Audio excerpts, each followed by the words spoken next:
changing.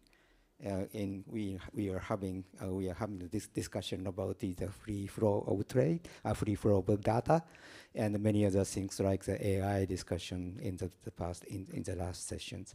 So it's a not a new paradigm, the economy of trust, and we have discussed about the consumer confidence or the investors' confidence, which is a very important resources for business. However, there are the number of the reasons why the data-driven economy needs trust even more to mitigate costs and risk. This is a very important part of the trust. So trust can mitigate the cost for business, and the trust can mitigate the risks in doing the business or doing the data flows or doing AI development. And so that's why we need trust in data governance. So that's the first message from me. And what we are discussing in Japan, from Japan, and together with business sectors and together with the government of Japan, is the G7 process and G20 process, and also the OECD process. So that's very important even for the private sector. So, and there was a discussion about the Hiroshima AI process for the AI, and also we have the IAP, the Hiroshima AI is HAP, and the IAP is institutional arrangement for partnership as regarding the DFFT, data free flow with trust. So as a private sector in Japan, we highly support this HAP and IAP together. And more importantly, HAP and IAP is the both sides of the coin. So it's hardly linked. So without a data free flow, we can't do little thing. We can do little things about the AI development, and the users of the AI will suffer from the utilization of the technology. So that's very important.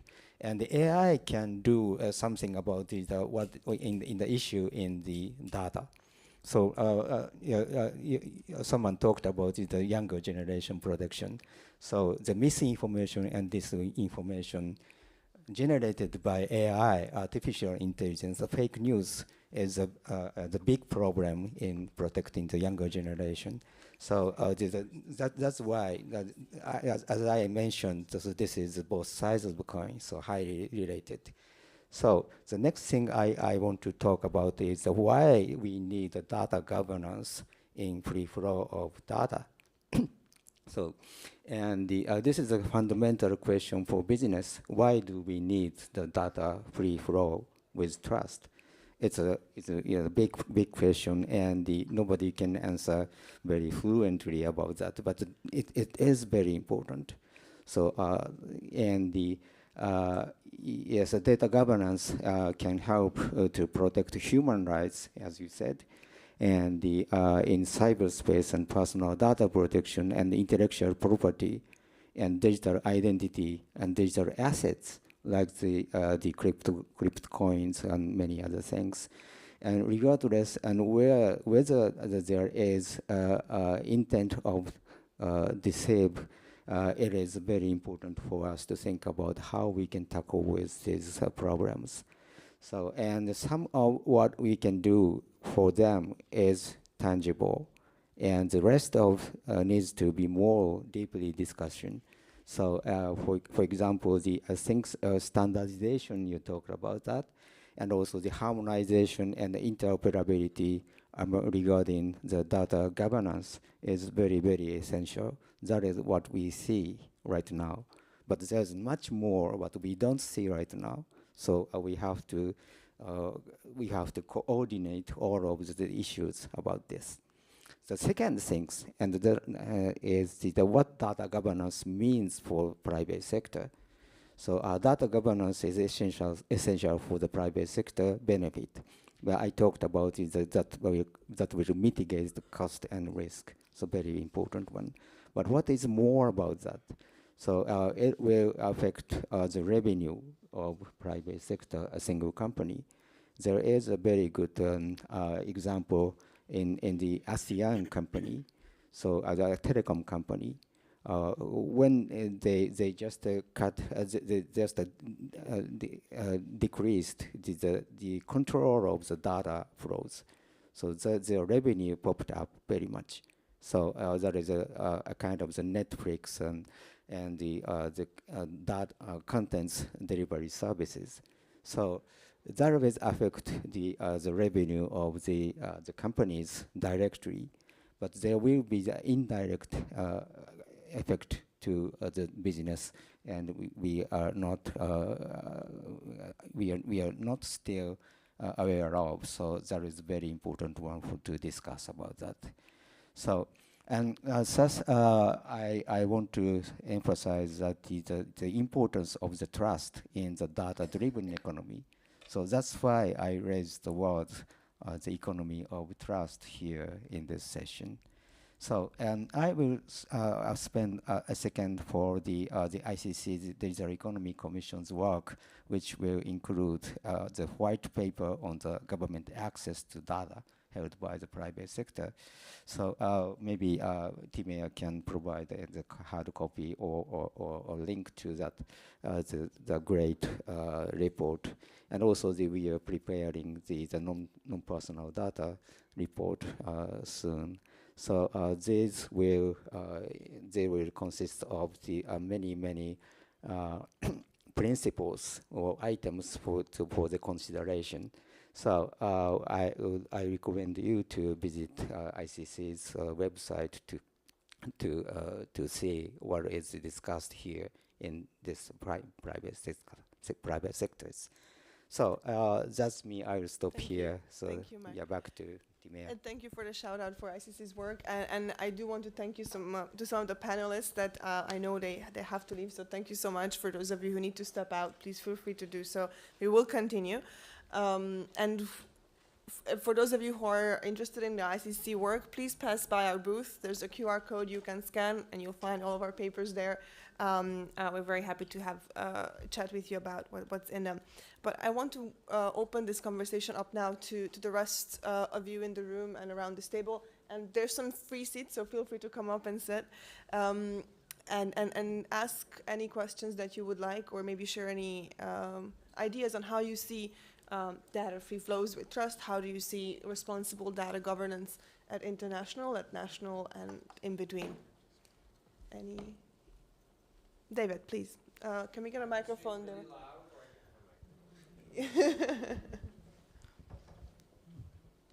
Thank you. I guess the microphone was the better option.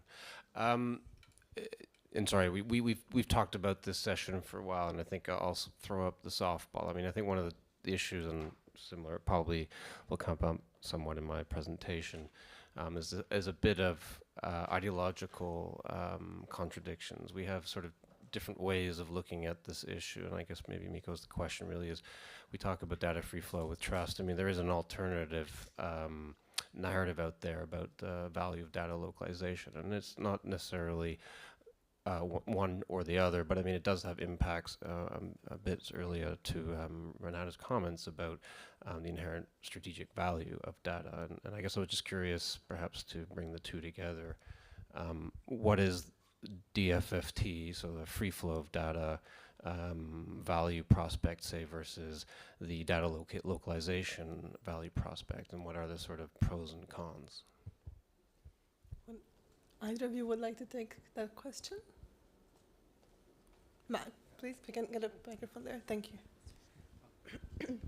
Thank you for the great question. And well, that's a big question for us. And well, there's no silver bullet here, but actually we are facing the many barriers. So that will hinder the data free flow or data utilization. It is a fact. So in the IAP, we are going to cultivate what is the situation for the data governance on the data legislation. So first things we have to do is to have a common view about what is the problem in this arena. So maybe, and we can think about some standards, and then we can think about the next step and the cultivate the common business arena environment for the future. Okay, thanks. Thank you. Renata, would you like to? Thank you, Mike. Well, it's a good question and difficult to answer because maybe there is some contradiction and maybe there is not. I think it's completely legitimate that nations want to have their own data centers, their own structures and infrastructures to develop their own solutions, and to do this without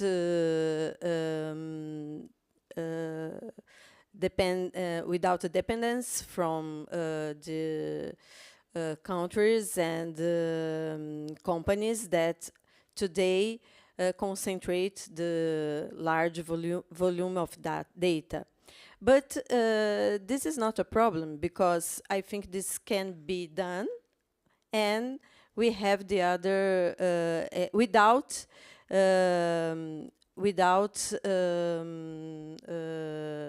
stopping the free flow of data where this data is necessary to international and a common use of data. So I don't think there is a big contradiction, but there is some because there are economic interests involved, and we have to face it, and we have to maybe the way to mitigate this apparently contradiction is with regulatory frameworks to address how the free flow of data, when this free flow is important for the international and the needs of society, is have to be done, and how kind of data we have to protect and is strategic for the sovereignty of the countries. So I think maybe we can face these problems with discussion, mature discussion and a regulatory framework, but it's important to build our own infrastructure, because this is a strategy for sovereignty and for more independence in all the economic chain of digital society. Thank you. I'll let you keep that because I'm going to turn to a question back in a second to all of you, so I'll let you keep that microphone.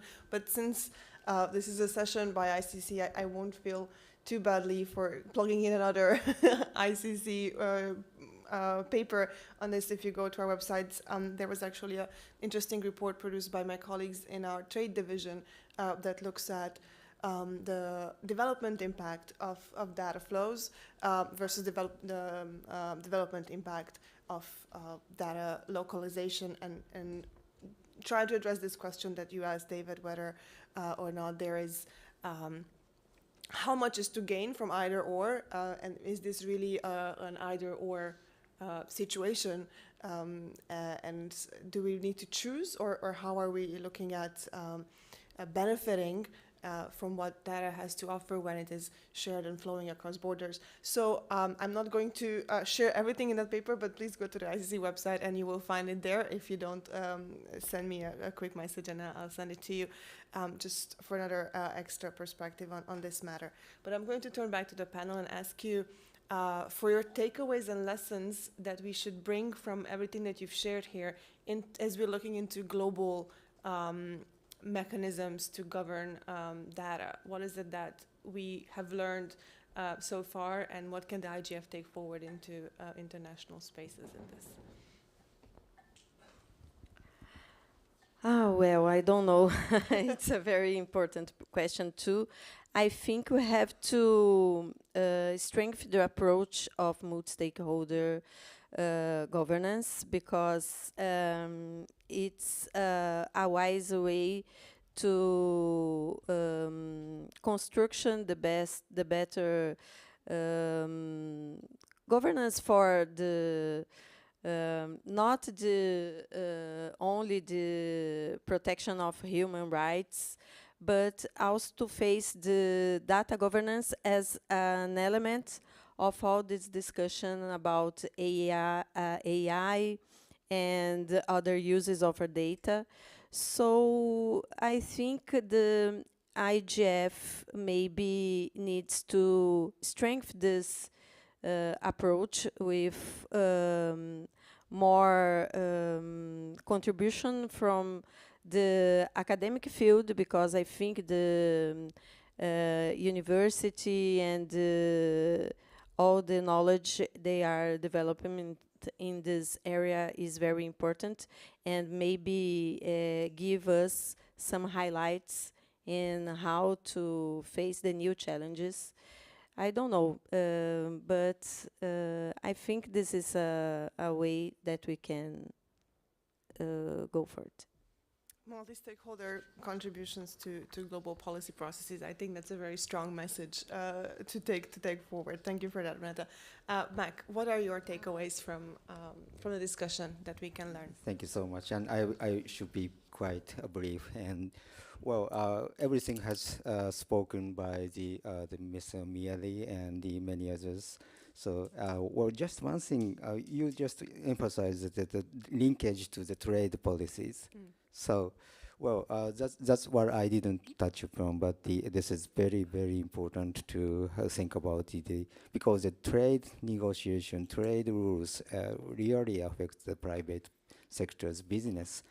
So the free flow is also discussed in the context of the APEX and trade rules, or WTO, e-commerce, JSI, which is Joint Statement Initiative, and also we will talk about the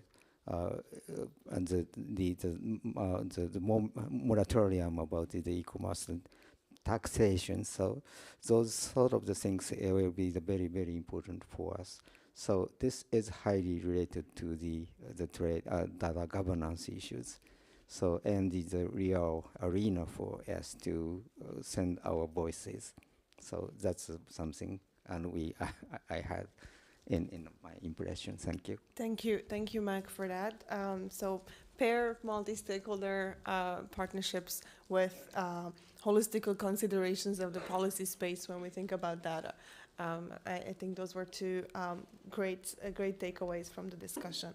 I'm going to step back from these very hot topics and take us back a little bit to the basics of where everything starts when we talk about internet and digital policy, which is getting people connected, getting people online, and making sure that online presence and connectivity responds to the needs and responds to really of why we call a connection meaningful, that those who do go online find what they were looking for when they're there, and find opportunities to further their own personal development, but our development collectively as societies. So to kick us off, I'm going to ask David to maybe share a couple of prospects from Canada's perspective on how you look at connectivity, the connectivity policy agenda, both in the light of the processes that we've been discussing here, G7, G20, and others, but also looking ahead into the policy processes that are just starting up, such as the Oasis Plus 20, the Global Digital Compact, and others. So David, please. Thank you, Timia, and good afternoon, everybody. David Fairchild from the Canadian Mission in Geneva, First Secretary. I guess we call this in the fourth in the lineup. I'm the cleanup batter.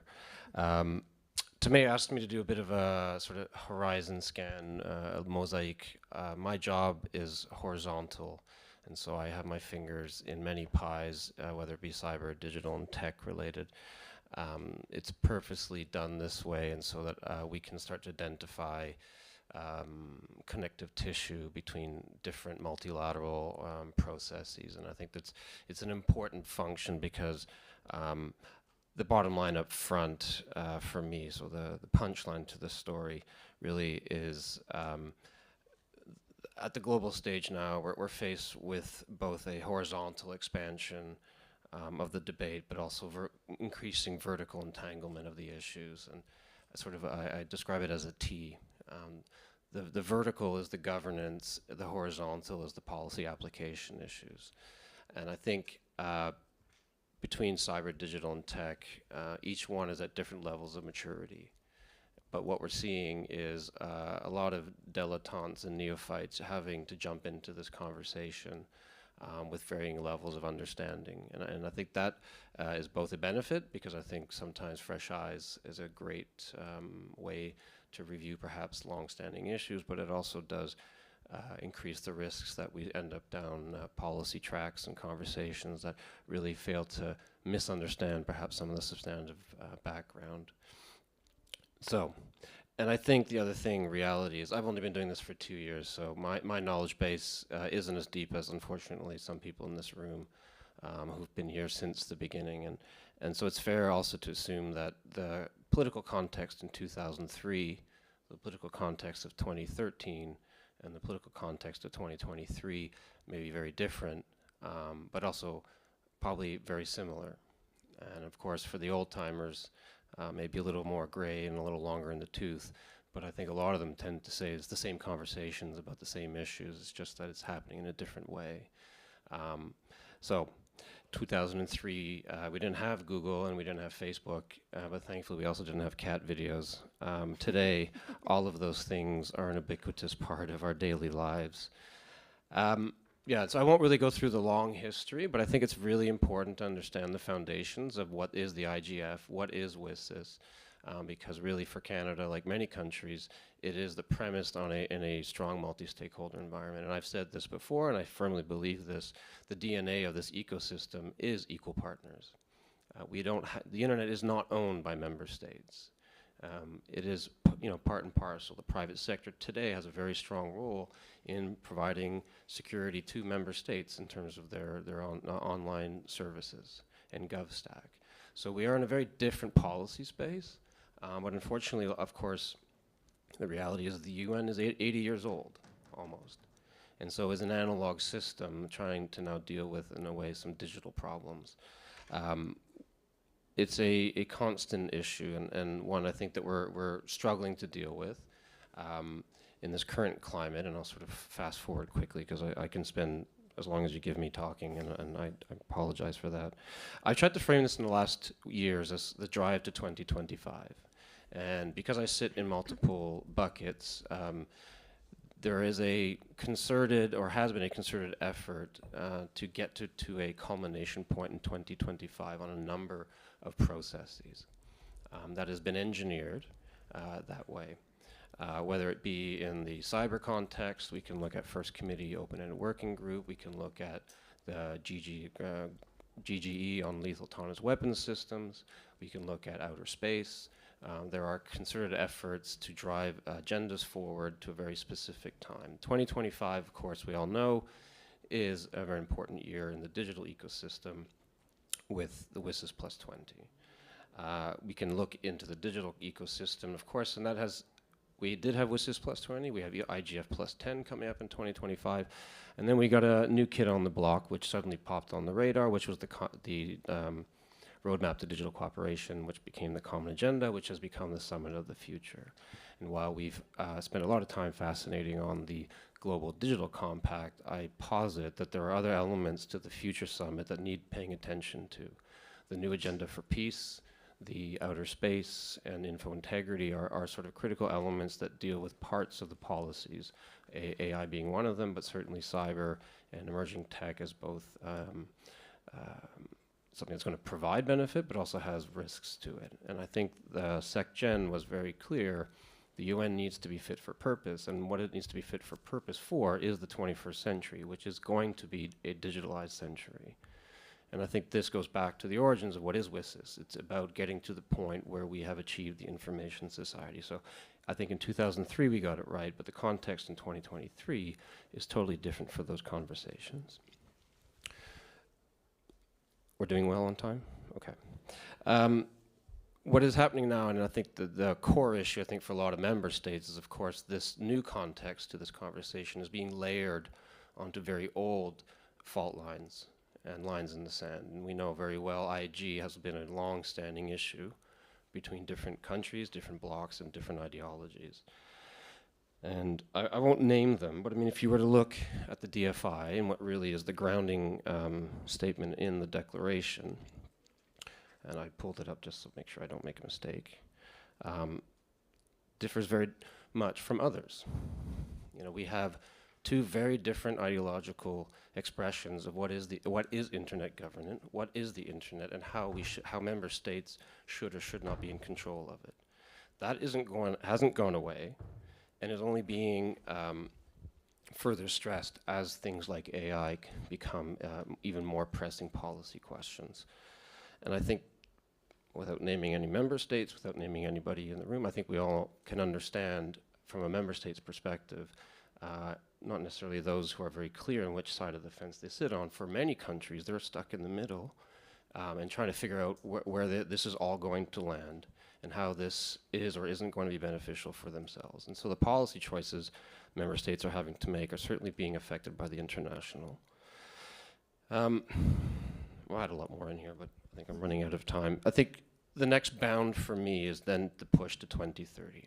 We just finished the SDG summit. I think we all very clearly now understand that one of the failures of the SDG is that it never really accounted for the digital environment, which is what the WSIS action lines are. And so the SDG summit this year, the high-level week, we saw a lot of references to connectivity, to digital development. And if you listen to ambassadors and senior officials, you are seeing a clear demand from a growing majority of member states for help. They are sensing that they are falling behind in what is the next industrial revolution, whether it be the digital or the data economy. 2030, for me, obviously is the culmination point for the 2030 agenda, hopefully the completion and success of the SDG goals, but is also really the next inflection point from a governance standpoint. And so we are certainly caught in a 2-year period right now where we have to get to 2025 and make some very clear decisions. But I think that needs to be framed a little bit further out and looking into 2030 and what is the next bound after that. And so the decisions of today need to be looking at the decisions and how they affect the tomorrow.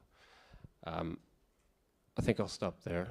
I probably chewed into more of my 5 minutes, but I'm happy to take any question. Thank you, Thank David. you. Thank you for setting up this really historical context of why we are discussing digital policy and how are we discussing digital policy, not just for the sake of discussing digital now, but as you said, in a context of much broader policy conversations, much broader conversations about the future of our societies and our environment and our economic future as well. So the top and bottom of this is really that making sure that everyone everywhere gets connected. That's the reason of all this policy conversation, why, but also what for. So to unpack some of this, I have Alessandro Groppelli from the European Telecommunication Networks Operators Association online. Alessandro, are you with us? Good morning from Brussels. You hear me well? All fine? Yes, we can hear you well. We cannot see you on the screen, but I hope we can see you very soon. In the meantime, I would ask you to maybe share your taking stock of private sector efforts of how we connect the unconnected and how we provide some of this digital infrastructure and opportunities for everyone to connect that, as I said, is the top and bottom of all these digital policy conversations. The floor is yours, and we hope to see you soon on the screen. Great, thank you. I'll try to have an imposing voice then, at least. And I've been following your discussions. Well, first of all, I'm very jealous you're all in Kyoto, one of the most beautiful places in the world. So ohayo gozaimasu to the Japanese friends. Here, I'm still on morning time So Alessandro Grappelli from ETNO, the European Telecom Associations. We represent the main telecom operators in Europe. So the perspective that we take is the perspective of those who actually build the internet and the internet infrastructure, if you wish. As you said, before you can go online, before you are included in what the internet offers in terms of opportunities, there is a lot of phone masts to build. There is a lot of streets to cover with fixed networks. In our case in Europe right now, it's about bringing fiber to the home. And we are up for a pretty historic challenge here in the EU, which is covering over 450 million people with 5G, so the latest generation of mobile communications, and with fiber to the home. This brings me to how do we look at that when it is about building the basics of the internet, building the plumbing and the infrastructure on which you can have an open internet. It's about investment. And this is the core of the debate right now in Europe, but also in the United States, in Asia, and in many countries. At different times of different types of speeds, at different types of legacy infrastructure. But the big question is finding the money to invest. To give you an idea of the magnitude, the European telecom sector over the past 10 years has invested 500 billion euros in networks. Going ahead, if I zoom in on the EU, there are recent estimates from the European Commission published just 10 days ago that says that in order to achieve this dream, this vision of full 5G and full fiber for our citizens, what we're looking at is an effort of an extra 227 billion. What is it about? It's about, of course, the rollout, but it's about inclusion, most importantly. We have done some projections with Analysis Mason, and if we keep on investing at the current pace in the EU in 2030, we will have around 10% of the population which will be left out of gigabit connectivity. That's 45 million people, and of course, from a European perspective, that's absolutely unacceptable. It's about inclusion, but it's also about sustainability. One of the big debates right now in the EU is how do you implement the European Green Deal? How do you make sure that manufacturing companies, transport companies, public services develop in a way that they review the way in which they produce and they interact, and they become less carbon intensive?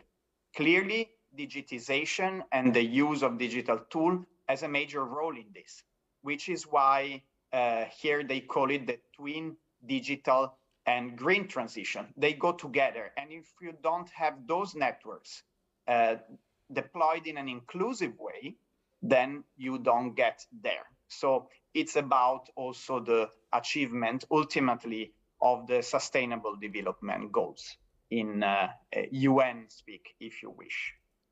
Now, regulation is the next step. So we spoke about rollout, we spoke about the investment effort and what that means for an industry like ours.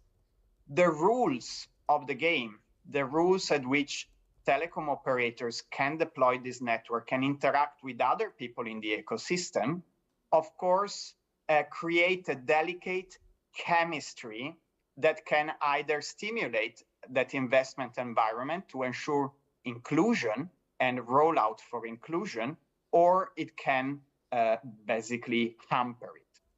And there are different areas or different dimensions that you can look at. And from a European perspective, I will bring you a bit what are the learning points, also in terms of policy, of what can help and what doesn't help instead. The first one is the cost of rollout. There is right now a debate that keeps busy all of the EU institutions on finalizing the so-called Gigabit Infrastructure Act. It's a regulation that hopefully, if and when approved, will help public authorities at the national and local level to reduce the cost of rollout. We realize that as we cover those streets, street by street, for fiber to the home, as we put up those phone masts to get the mobile coverage out there, there is a lot of small hurdles to doing that. And they have to do with red tape, with permits, with the length of these permits, with the coordination of works between different utilities. And the EU is right now looking into lowering those barriers, if you wish. So that is about the cost of rolling out. But then there is a matter also of how markets are geared. One big problem that we have right now at the European level is the lack of a genuine telecom single market. We are 27 member states, but the issue is that our telecoms markets are still very fragmented across national lines. This makes it that for 440 million people, we have over 100 mobile operators, while some global peers, like in the US, you have 3 or 4, and so on. And of course, the scale at which telecom operators can work impacts their ability to put out that investment. We were discussing it before, 227 billion missing for the EU Digital Decade target. So one big question is, where do you find that money in a sector that right now is very fragmented and very often is working below the cost of capital? The third area, beyond how your sector is shaped in terms of market dynamics and number of players, is, of course, the relationship between the different players in the internet value chain and how value is distributed inside the internet value chain. I will not go in detail here, but of course, the discussion on how we distribute the value and how we monetize the investment after we rolled out network is intimately linked to our capacity to invest in first place. Last aspect that I would like to cover is more from a technology viewpoint. So what are we seeing happening across the world and in the EU, especially when it comes to the evolution on the use of our networks? And one very interesting thing that links to the first two parts of the discussion that we got today is that we are starting to look how the data growth will evolve in the next 10 years, in the next decade. And right now we can estimate that we will have a data growth of around 25% on European networks, both mobile and fixed. It's an important growth, it's sustained, but it's not a shocking number. A big open question is, what about these trends that you discussed earlier, from the metaverse to AI? AI, of course, implies also AI-generated content. At the beginning, it was text. Now it's more and more videos.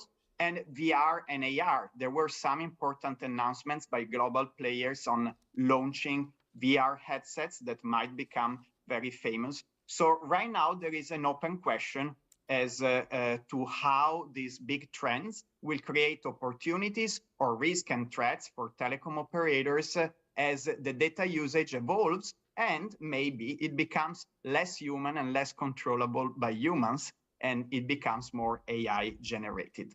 So that's how we are looking at the challenge from the perspective of European telecom operators. Thank you.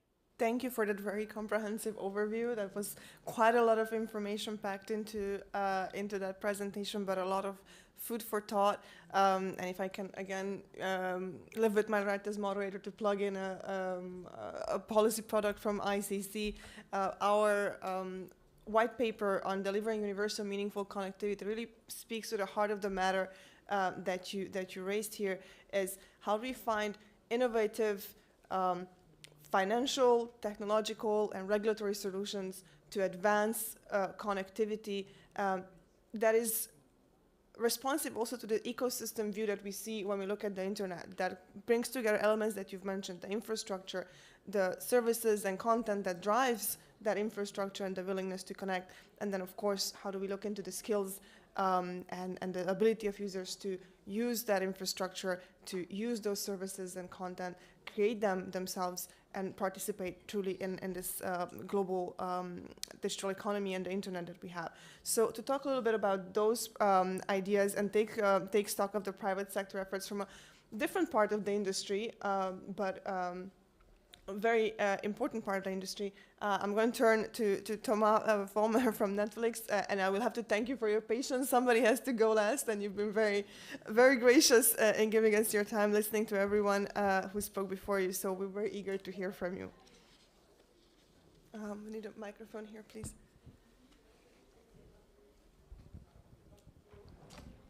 Thank you. Thank you. Yeah, connectivity. Such an important part of all our lives. Spoiler alert, Netflix is not in the connectivity business yet. As you said, we are here today. I think I respect Alessandro's dedication to be up on a Sunday morning. I'm still on Paris time myself, and it's a long day. But why are we here? It is because content, like what the one Netflix produces and distributes, and connectivity have a mutual dependency. So if we think about the old world of telecoms, you would purchase a package of a pipe and then a service, pay for the minute, and they would be bundled. And in the old world of TV, you would purchase a bundle of a cable pipe and then content, TV channels, and they would be bundled. And for consumers, it sucked because you didn't get the choice. The open internet completely revolutionized this model for the past, let's say, quarter of a century, let's say, give or take. What it allows us to do is the connectivity sector to compete and invest in connectivity in networks, and the content or services sector to compete and invest in content or services. Alessandro talked before me about the massive investments that go into competing networks for connectivity, so I don't need to elaborate on this. And then on the content side as well, I'm sure you're all familiar with the so-called streaming wars. It's an extremely competitive business as well. And Netflix, for our share, invest 50% of our revenue back into content every year, producing new shows, new movies all around the world to please our members. And also drive the demand for the networks and the services and the investment. So we see this kind of virtuous circle that benefits competition for and investment for content, competition and investment for networks, and in the end, choice and freedom of choice and affordability for consumers and end users. And this is this virtuous circle of the open internet that we hope, as the private sector, that the organizations like the IGF and regulators will continue to foster and promote. I'll leave it at that for now. Thank you for that. And it is a push and pull and a driver of this connectivity, as you said, this circle. Are there any reactions to some of what we've heard from David, Alessandro, and Thomas on this mosaic, as you said, David, of different policy considerations on connectivity? The remaining panelists or anybody from the room, the floor is open. David, you wanted to add something else? We need a microphone over there, please.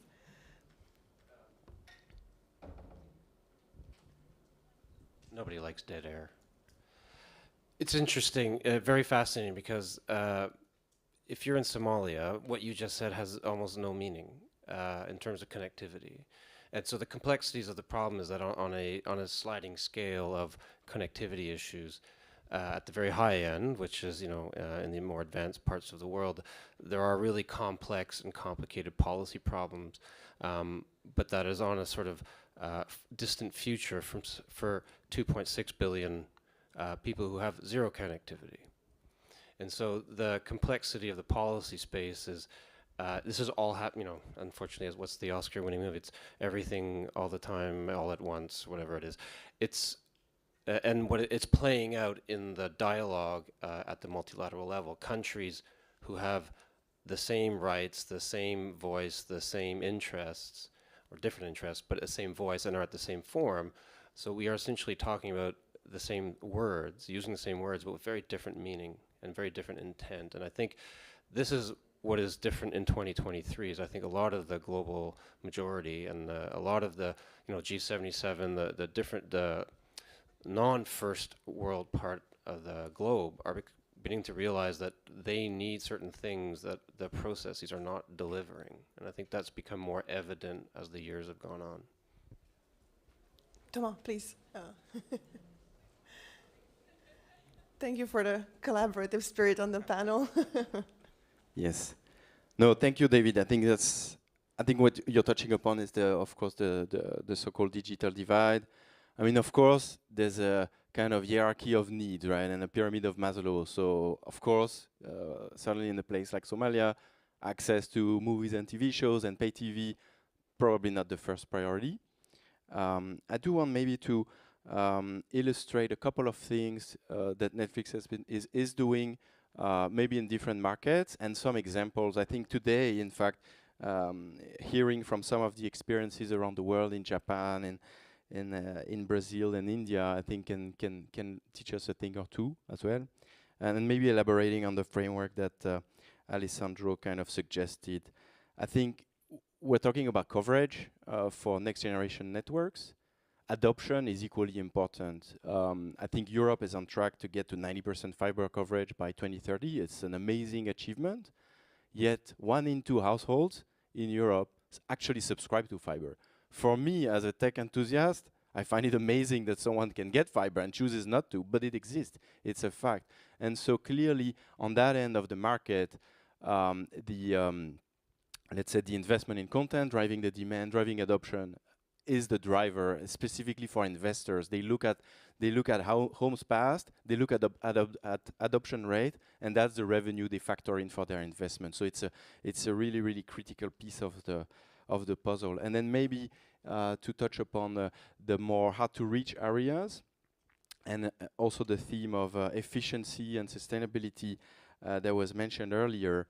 I think the infrastructure of the internet and interconnections on the internet have proven extremely resilient and efficient at the same time. So if I take Brazil as an example, and we have Renata around the table here today, IXBR in São Paulo is the largest internet exchange point in the world. There are dozens of locations all around Brazil that exchange traffic locally.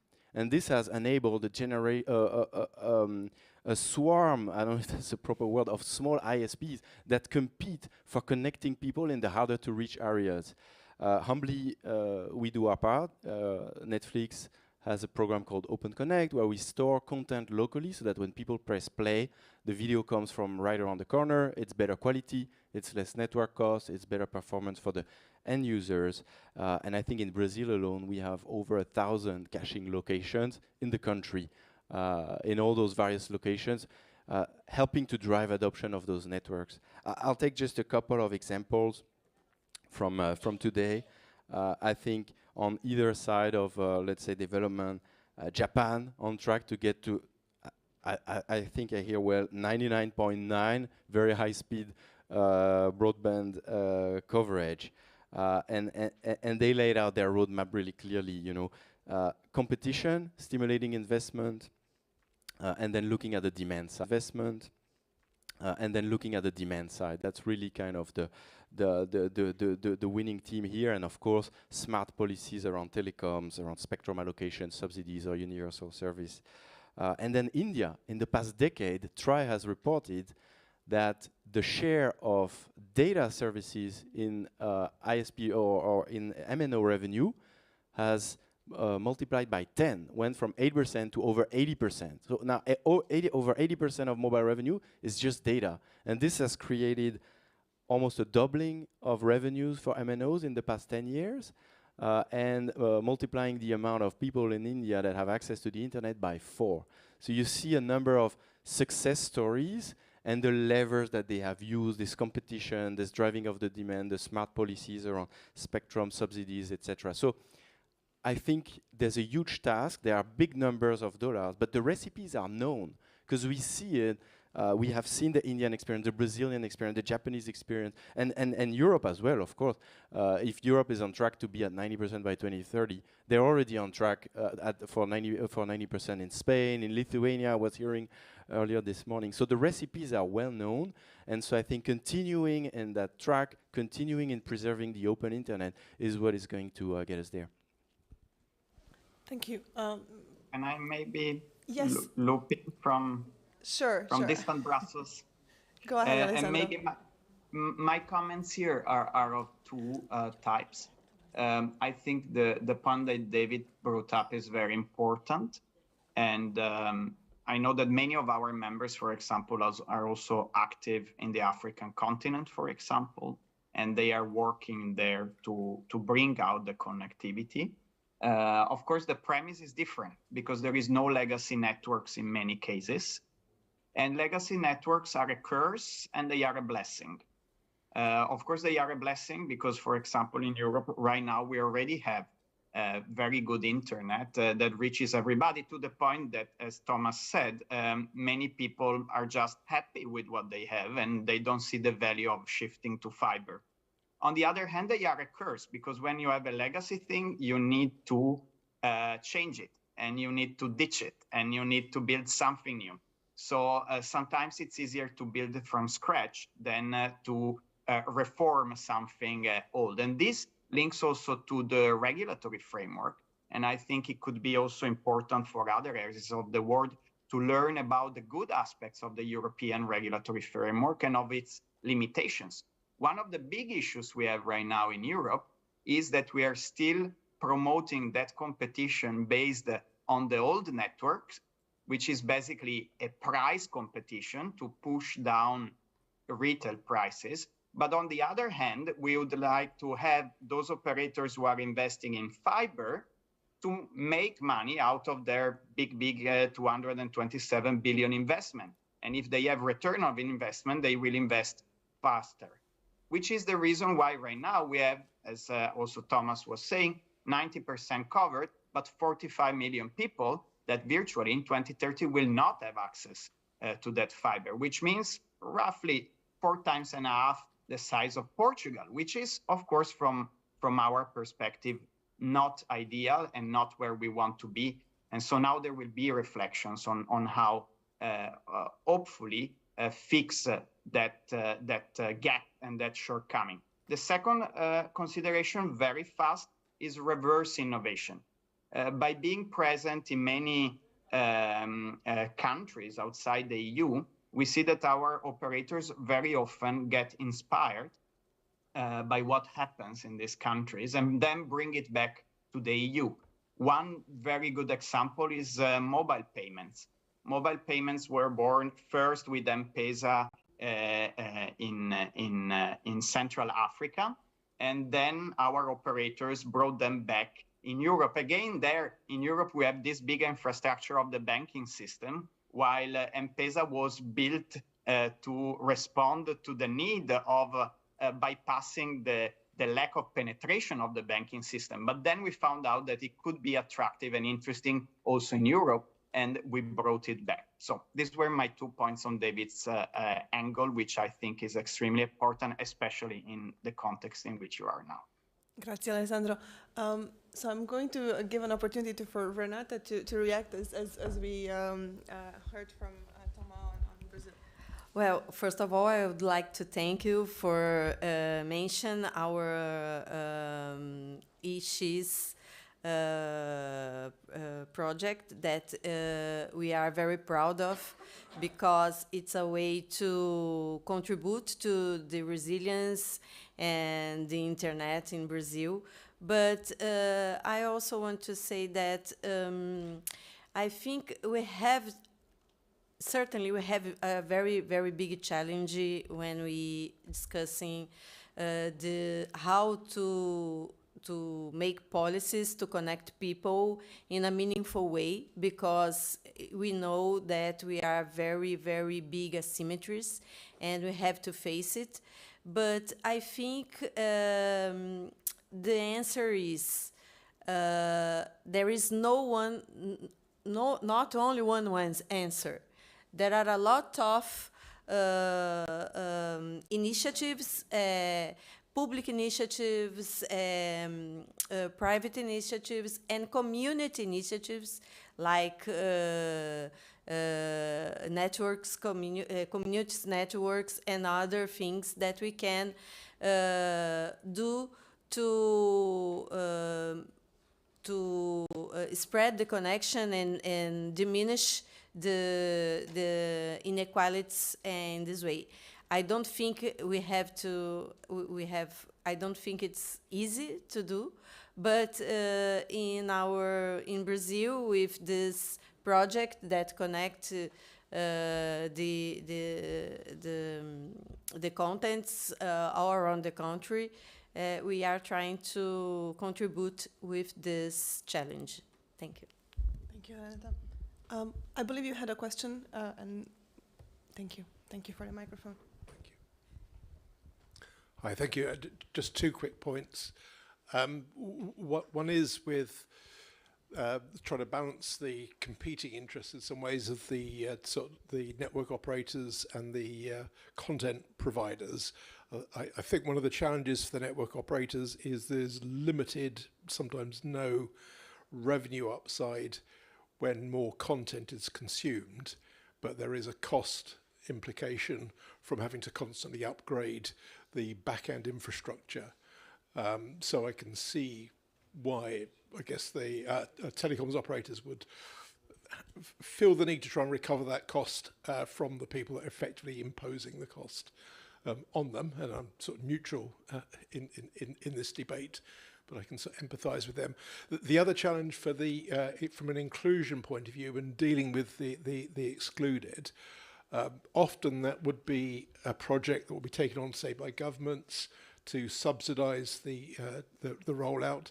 Again, one of the challenges, and this is not a Netflix point for the avoidance of doubt, is many of the tech companies very aggressively engage in tax avoidance, and that means in many of the countries where they operate, the funds that traditionally would have been available to help sort of pay for the subsidy just aren't there. Because the money's been extracted from the market, but it's going to other countries because of the tax avoidance policies. So I think those are two sort of challenges that need to be thought about if there's going to be a sustainable infrastructure over the long term. Thank you. Thank you for sharing those perspectives. And I think what we can take away from this conversation is when we look into financing connectivity, we need to make sure that we understand how the private sector makes investment decisions across the ecosystem. And we cannot deal with these in silos or not in policy silos, not in sectoral silos, but we need to be able to look at the ecosystem and the complexity of how that works within and across borders to be able to drive those investment decisions and incentivize those investment decisions that we do need to connect the unconnected, to reconnect the disconnected, and to provide incentives for those who are covered but unconnected to make sure that they get online and can benefit from everything that has to offer, both from a personal and economic development perspective. And I do think that requires much of what we shared here before, a multi-stakeholder collaboration and across ecosystem collaboration and incentivizing cooperation. So I hope we can leave this at that. We have about 8 minutes left in our session. So I'm going to ask our panelists to share their final takeaways from their own panels, but also from the conversation that we've had and everything that was shared around the room. And I'm going to ask first the panelists of the last group, and then we're going to work backwards. So Alessandro, can I start with you to share your 1 minute final takeaway? Bien sûr, sure. So my takeaway is that we are all in the same ecosystem. We are all dependent on each other. Our users, first of all, that need networks to be out there. And secondly, we telecom operators who are effectively building the internet street by street, phone mast by phone mast, and the others in the ecosystem, the tech companies, the streamers, we are all together into this big challenge. And we need to ensure that this ecosystem works in a sustainable way, that things are balanced, and that the incentives for each of us in terms of investing and bringing out these new networks in an inclusive manner are there, and that they are effective and that they work in an harmonious way. This said, we need international fora like this one to learn from each other, and we need to do it via a multi-stakeholder model. So that's something that I didn't have the opportunity to say before, but Ethno is a long-standing supporter of the multi-stakeholder model. We believe in it, we promote it. We have people like our Director General who were part of shaping it and creating it. So I think that my closing line should be, let's keep up the good work, and let's keep the multi-stakeholder model strong. Thank you. Thank you, Alessandro. Thomas, can we have a microphone here, please? Thank you. Yeah, thank you. Yeah, very much reinforced looking at the industry as a whole with the mutual dependency and the content on one side, the connectivity on the other, kind of benefiting for each other and being on the same boat. I think these forums like this are particularly important to have this kind of multi-stakeholder approach.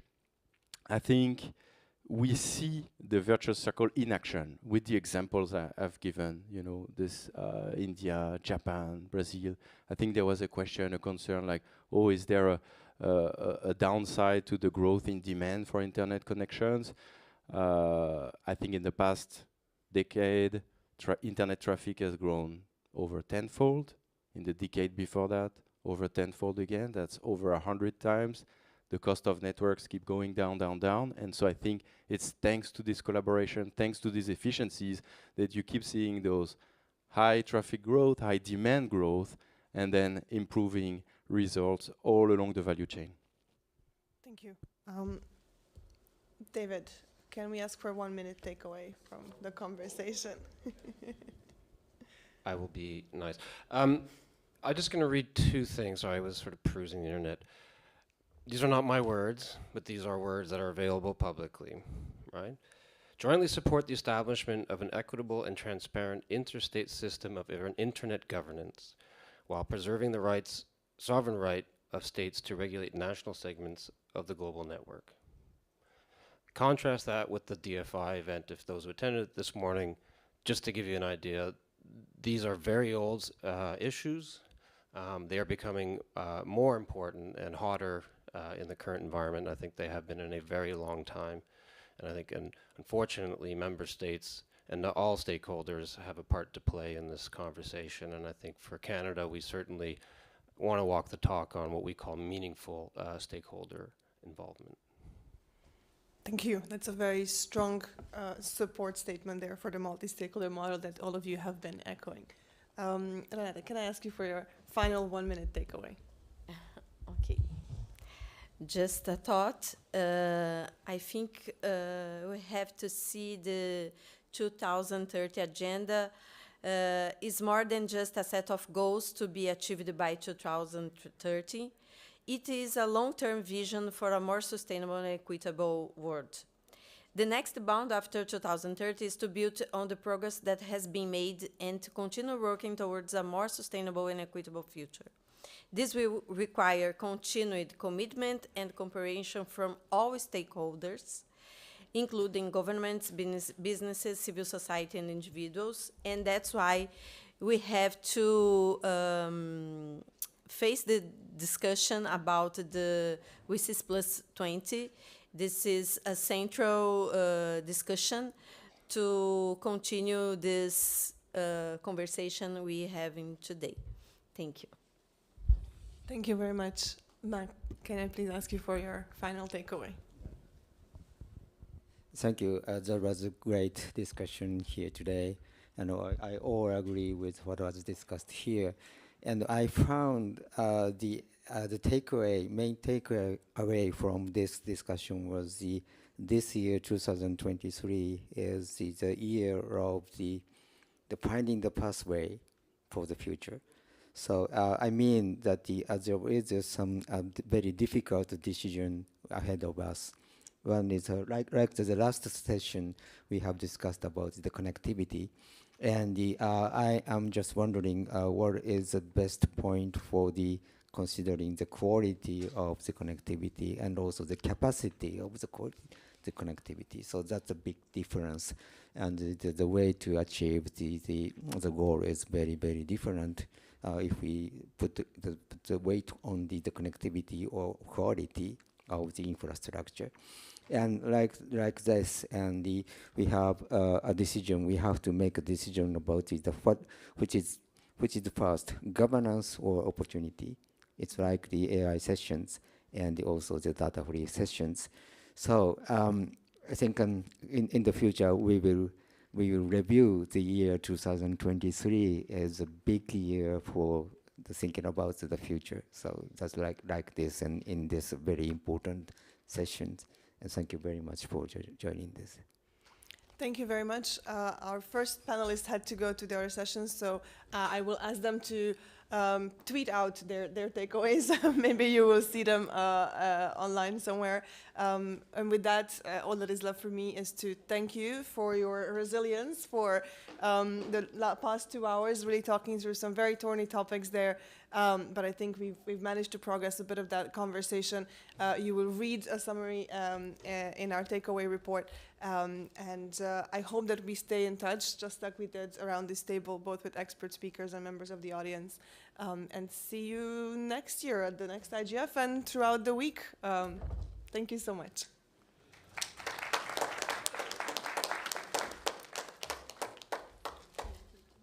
Thank you so much for being here.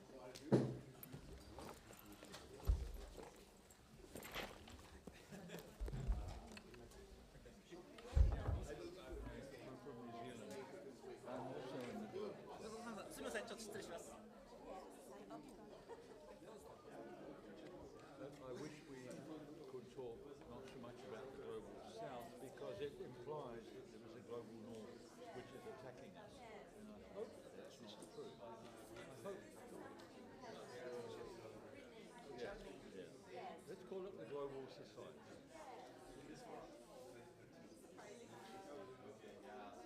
People look at me and say, oh, you're European.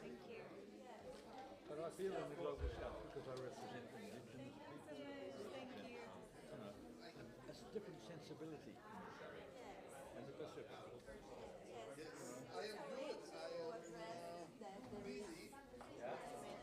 I know what you mean. That's a good word, asymmetric. Yes.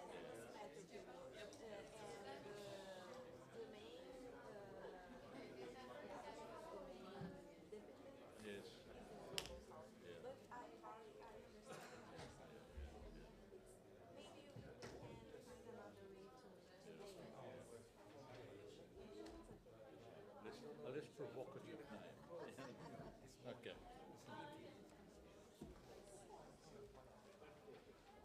Thank you so much. So may I have to quickly run to grab something? She just wanted me to pass on her thanks, so thank you. It was very, very appreciated.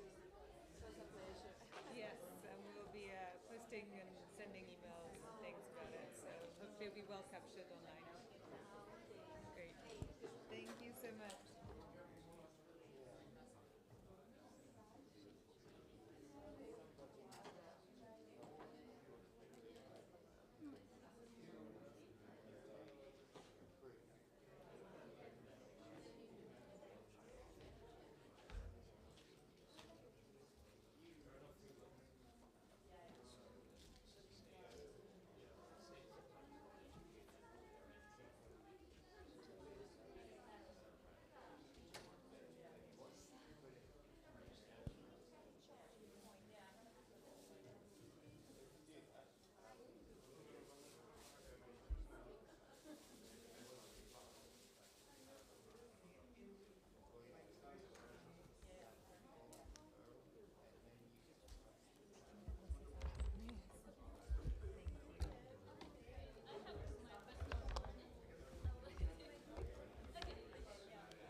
6 o'clock, yes. And until 7. Until 7, 1 hour session, yes. 1 hour session, yes. And who are on site and the speakers? We have the two or three speakers that are online. The names you need, so you can put as co-host, exactly. So the online ones will be Umut,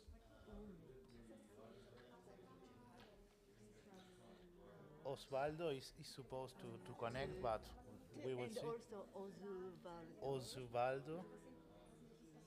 Then the other online are Two are online. Laura. Also Laura.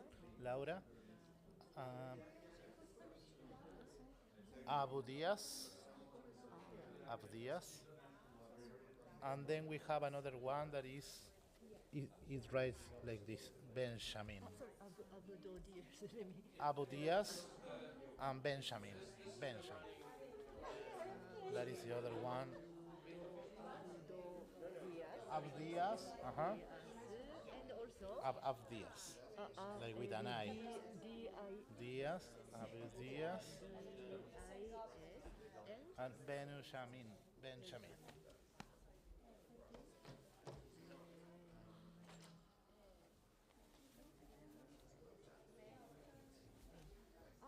online. Yes, or online. Or online. Online. One, The two, others three, are four, on five. site. And nobody is in person. No, how about the speakers in person? In person, yes, we have all of them. Name is okay. You need all the names. Oh no, just I want to make sure. Do they have slides? Well, there is one person that has slides. That is she, but she can. You can share like in the Zoom the slides. Or if you prefer, you can. No, it's up to you. It's up to you. I mean, if I can connect to the room, the Zoom, and then I share there. Yeah, you That's can it. connect. Do you have USB or do you? I can send you by mail, or I don't have a USB here with me. But do you have a personal computer? Yes. So, Yes, I yeah, do. you can use it. Share like Yeah. the screen. Maybe you can take the name, her name, right? Yes. BI. I share directly from my computer. That's it. Yes. Okay. Te tiene que hacer co-host. Via. Via. Okay. So I just get in the room and I share from there. Okay. It works. Thank you. Thank you so much. And also, do you have movies or No. sound? No. No, it's just text. Text and some pictures. Carlos, muy bueno, me gustó tu participación ahí. Hay mucho para mejorar, ¿no? En los Anarais, Carlos. Hola. Nicolás, ¿Estamos bien? sí, yo voy a hablar en español. Sí, bueno. ¿Qué prefieren? ¿Que hablemos inglés, en ¿Prefieren inglés. que hablemos en inglés? Sí, ¿Sí? Porque pero vamos si a es estar- posible solamente. Sí, pero vamos a estar solamente en a gente fala, bem. Vamos a estar solamente en hispanohablantes, ¿no? El tema es que como no hay traducción y lo que coloqué en el grupo ahí, que por ley deberíamos hacer en inglés, pero sí. Nosotros creo que vamos a moderar en inglés, ¿no, Roberto? Sí. Vamos a moderar en inglés por lo menos para cuidar el cumplimiento. Sí, pero bueno. Después las intervenciones Sí, son en vamos a español, dejar no hay libre, no hay drama. No, esto pregunto porque el PowerPoint que yo tengo está en portugués. Yo pensé que era mejor hablar en español, pero si prefieren, lo hablo en inglés. Slides en portugués y palestra en inglés, sí, está bien. Más diversidad. No, yo pensé por esto, en hablar en un idioma diferente del idioma de los slides. Claro, el único problema es que no tenemos traducción. No, pero si estamos solamente en gente de Latinoamérica aquí, de hecho yo hablaría en español. A mí, me parece hacer más sentido, porque si estamos con una audiencia que habla español y no hay traducción. Sí, lo que les quede más natural también, o sea. La de Space también fue en inglés. Ah, mira. ¿Me completa en inglés? Podemos preguntar a la gente que va a estar aquí. ¿Qué prefieren ellos? Sí, porque, no sé, a veces nos esforzamos todos para hablar inglés y no hay una persona que en la sala que sea, ¿no? Incluso porque para quien va a asistir después o para quien línea, yo creo que es la más grande parte son de latinos. Are you gonna join the Zoom? I can join the Zoom if you want. Okay. Yeah. Yeah, I just, yeah. because if you want to share your slides, either you join the room on Zoom or sit at the front over there, and there is like a connector. Yes. You can share your Okay. slides. Yeah. What do I need to connect in the Zoom? I just need the link, right? In the website of IGF, I get the link. You get Should- Where Where can I find the link? Is in the website? Or okay. But if it's too complicated, it's okay. El hombre más importante que hay que referirse, está haciendo un muy buen trabajo para coordinar la región y desarrollar la escuela de yo ahora tengo que el próximo los diferentes campos. Lo encuentras en ICA, lo encuentras aquí, lo encuentras en todos lados. Él es el hombre. Lo seguimos, lo seguimos. ¿Viste mi mail? No, it's not mine. Mine is over there, but it's okay. No, I know how to get the link. I mean, is the website in the IGF website? That's it. Is the session? Just click on the join session online. That's the link. Okay. But if it gets too complicated, I can speak without sharing. It's not a big deal. It's not so. I can use the presentation to prepare myself, but we don't need to share. Bueno, los invitamos a sentarse en la mesa.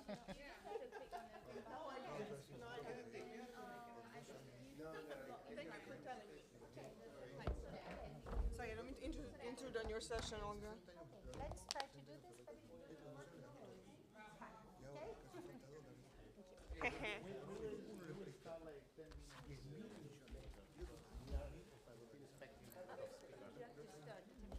Yes, I think it will be okay to start the Zoom 10 minutes later.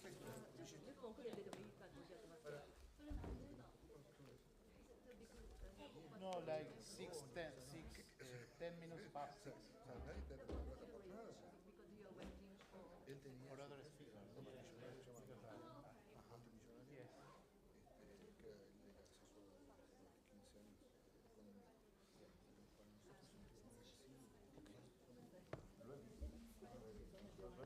Lo sigo mucho. Sí, sí. Lo he visto. Hay cosas que me parecen. Sí, sí, van a Cualquier cosa mejor.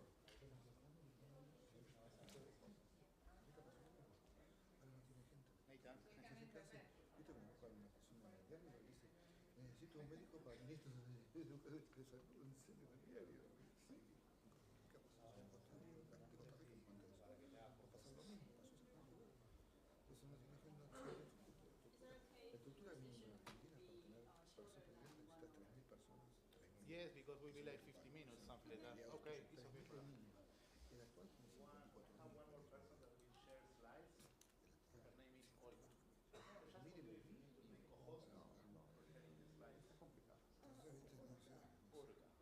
Y además es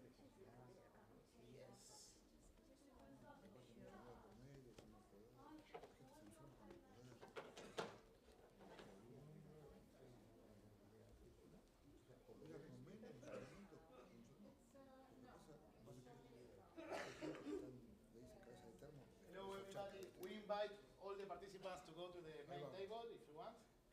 Let's take a seat there, it's better for having a more concentrated conversation.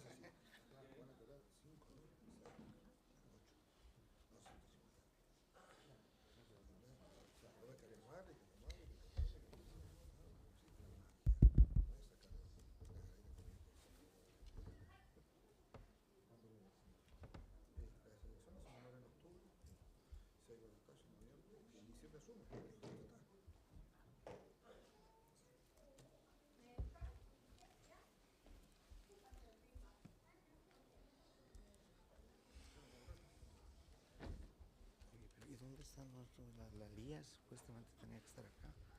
Carlitos ya está. No, Lía, faltan varios. Pero ahora vemos en el Zoom a ver quiénes están.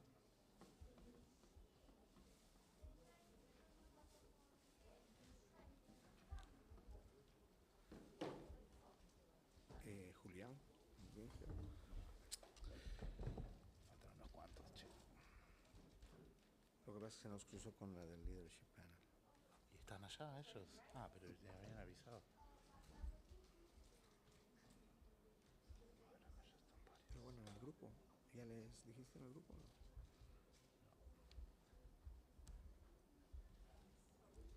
Yo lo voy a escribir también.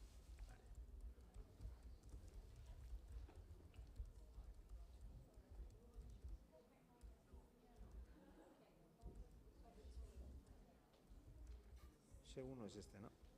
Sí. Workshop 8.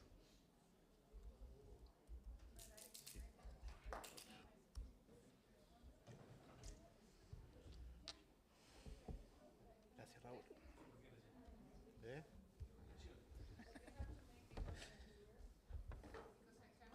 Nos faltan algunos todavía.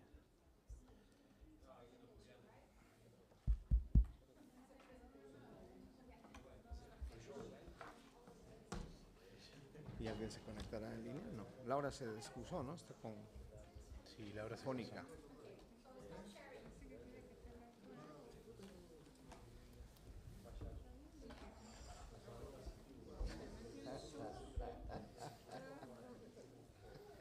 It's open. Ya está abierto.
Hola a todos los que están aquí online y on-site con nosotros. Vamos a comenzar dentro de 5 minutitos aproximadamente, así que quédense con nosotros. Gracias.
Good afternoon, everyone. It's an honor to stand before such passionate NRI coordinators from across the Latin America and Caribbean region. Together with my esteemed colleague Roberto Zambrana, we are thrilled to set the stage for today's discussions. Our primary goal for this session is to delve deep into the plans and outcomes of the respective national, regional, and youth-led initiatives to identify commonalities, disparities, and the way forward. By doing so, we aim to sketch a clear picture of our collective strides in the realm of internet governance in our region, helping us understanding common challenges and opportunities that lie ahead.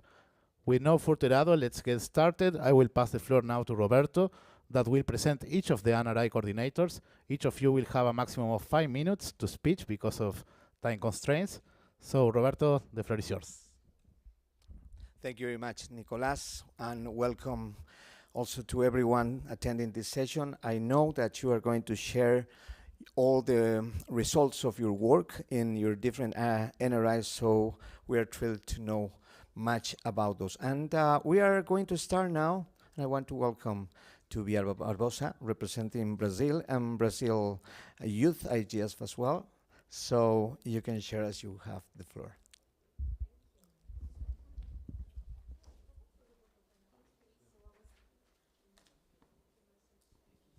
Hello. Yeah. Hi, good afternoon, everyone. I think I'm going to speak in Spanish. I'm so sorry. Yeah, I will try to share my screen as well with the people that are in the Zoom room. Let's see if it works.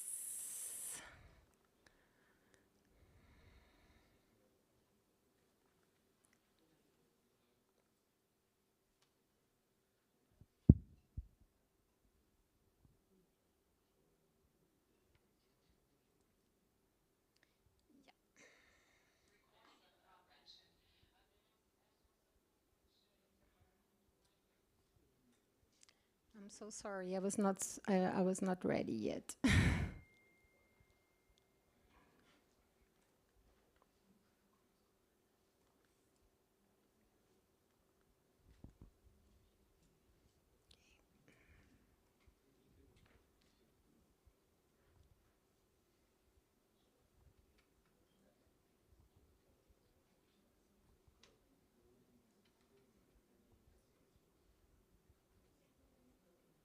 Does it work now? Yeah? Okay. Let's see if it...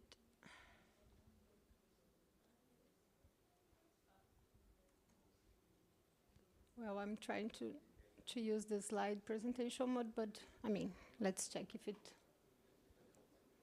No. Let's do this way.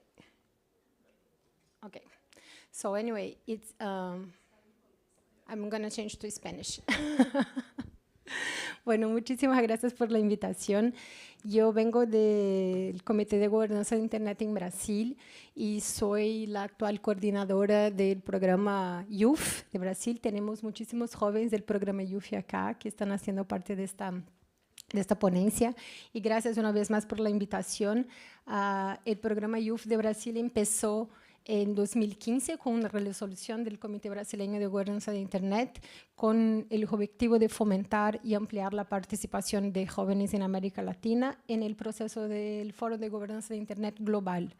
Empezó con una cooperación con Internet Society para fomentar la participación de jóvenes de 18 a 25 años con una capacitación en línea con temas específicos para debates. Desde entonces, desde 2015, tuvimos varias iniciativas y en 2019 hubo la intención de unificar y avanzar a partir de fomentar la participación de los jóvenes en el proceso de gobernanza de Internet, del Internet Governance Forum de Naciones Unidas. También pasamos para garantizar la participación de los jóvenes en el Foro de Gobernanza de Internet en Latinoamérica.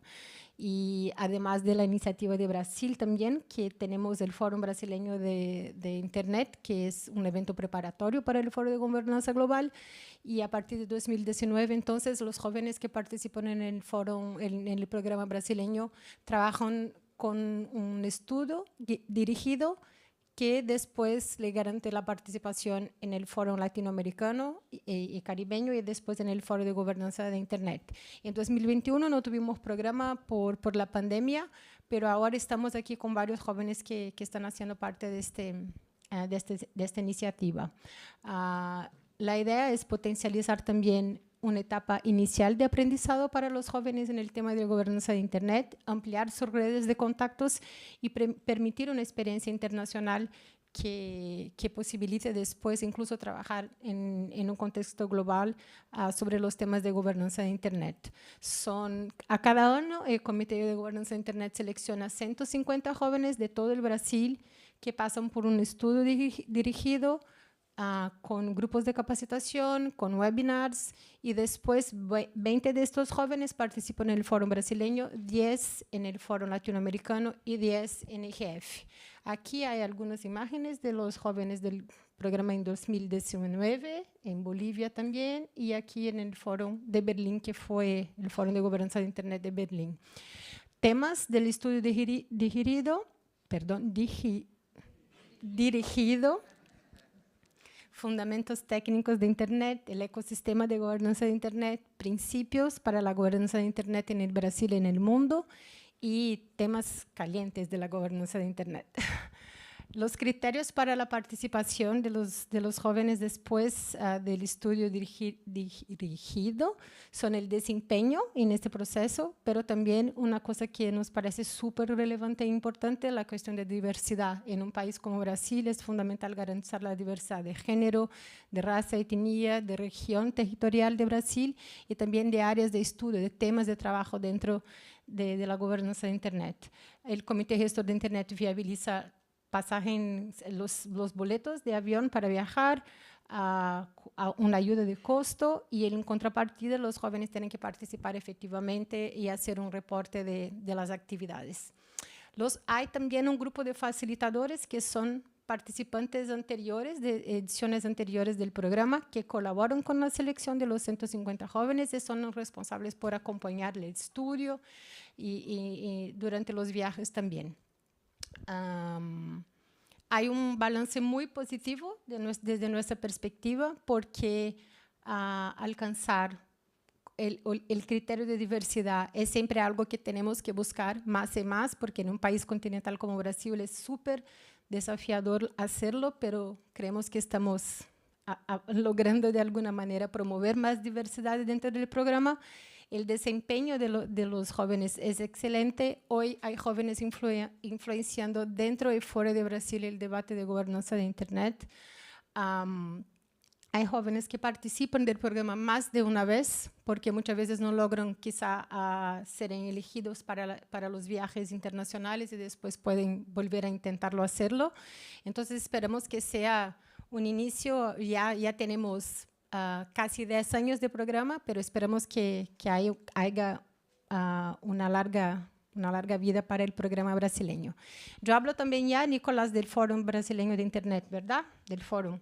Sí, esa es otra iniciativa del Comité Gestor de Internet de Brasil para promover una mayor participación de la sociedad brasileña en general en el proceso de gobernanza de Internet en Brasil, con el Fórum Brasileño, que es una etapa preparatoria para el Fórum de Gobernanza de Internet Global. Desde 2011 ya tuvimos 13 ediciones del Fórum Brasileño. La última pasó este año en el estado de Minas Gerais, en la ciudad de Uberlândia.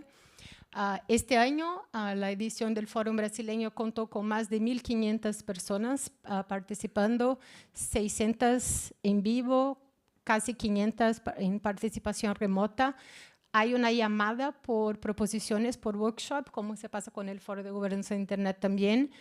27 fueron seleccionadas de todos los sectores. En general hay una participación más fuerte de la sociedad civil, pero intentamos desde el comité impulsar siempre la participación con proposiciones de las empresas y del poder público también.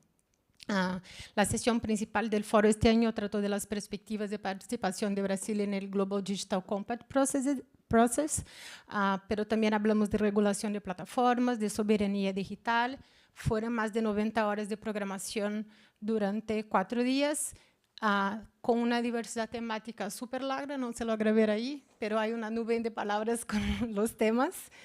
Y una cosa que nos parece importante destacar es que desde 2019 el Foro Brasileño de Internet es un evento de carbono neutro, no sé si hablamos así en español, donde logramos compensar las toneladas de gas carbónico que generamos y plantando árboles en Brasil, y esto empezó a pasar en 2019 con el Foro de Gobernanza de Internet que ocurrió en Manaus, en la Amazonía brasileña. Todos los eventos de Foro Brasileño son transmitidos, pueden ser visualizados en línea en el canal de YouTube de Nick Videos, y este año también organizamos un taller de aprimoramiento para cambios, para mejorar, para escuchar la sociedad civil brasileña sobre cómo tratar de hacer un foro de Internet de Brasil más participativo, más inclusivo, más diverso. Entonces, muchísimas gracias y perdón por el retraso del tiempo. No, it was great. Thank you very much, Bia. Always inspiring all the work that you do in Brazil, particularly with the youth community. And from Brazil now we move to Colombia. We welcome Julián Casas Buenas to have the floor, please. Can we help? Oh, there's the mic. And as Bia said, if you prefer, you can always speak in Spanish, of course. Yeah. Yeah, the floor. Buenas noches y tal vez días a los que nos escuchan remotamente. Soy Julián Casas Buenas, director de Colnodo. Actualmente operamos como también desde Colnodo trabajamos como la Secretaría Técnica para el IGF. Yo me voy a referir específicamente al trabajo que venimos realizando desde la Mesa Colombiana de Gobernanza de Internet o el Foro de Gobernanza de Internet en Colombia. Básicamente, el trabajo que hemos venido realizando este año ha estado bastante centrado en los temas relacionados con, por ejemplo, la participación en el Global Digital Compact. Consideramos que fue un ejercicio muy interesante donde llevamos a cabo una serie de reuniones, 4 reuniones, separadas en el tiempo, pero que nos permitió discutir con las múltiples partes interesadas la posibilidad de dar los aportes desde la mesa y desde el foro en Colombia. Esto fue un ejercicio que, como una actividad interseccional que quiero rescatar en la medida en que lo desarrollamos llamando a la gran parte de la comunidad y logramos una participación de cerca de 25 organizaciones, un número un poco mayor de personas para los aportes que se dieron. Igualmente hemos venido trabajando en la preparación de nuestro 10º foro. Este año cumplimos 10 años, es un hito importante y también hemos venido apoyando algunas iniciativas y tratando de trabajar de una manera más cercana con el grupo de jóvenes. Apoyamos el Youth Lac IGF, que fue en Cartagena a finales de agosto, en donde tuvimos la oportunidad de dar algunos recursos financieros para facilitar el desarrollo del evento, pero también con difusión y con todo el trabajo pensando siempre en atraer más jóvenes en temas de gobernanza de Internet. Este año en nuestro 10º foro estamos también haciéndolo en manera coordinada con el grupo de jóvenes de Colombia, en donde el primer día ellos van a tener su cumbre, su segunda cumbre de gobernanza de Internet, que va a ser el 21 de noviembre. El 22 de noviembre vamos a tener una serie de talleres que tienen que ver con ciberseguridad, tienen que ver con un nuevo tema de uno de los nuevos miembros, que es la Universidad de La Sabana, relacionado con salud digital, que nos parece un tema emergente interesante. También vamos a tener talleres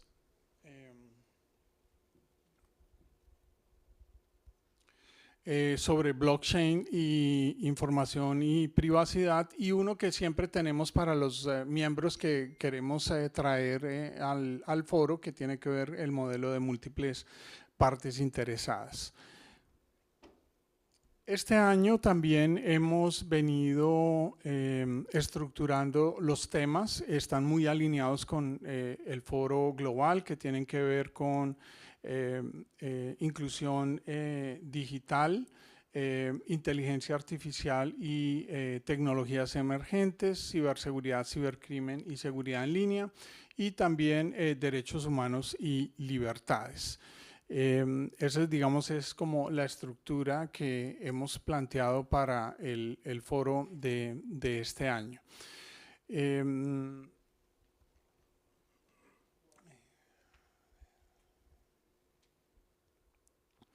Igualmente, hemos venido apoyando el trabajo del grupo de jóvenes en Colombia, que fue reconocido también por la Secretaría, y trabajamos de manera conjunta con ellos.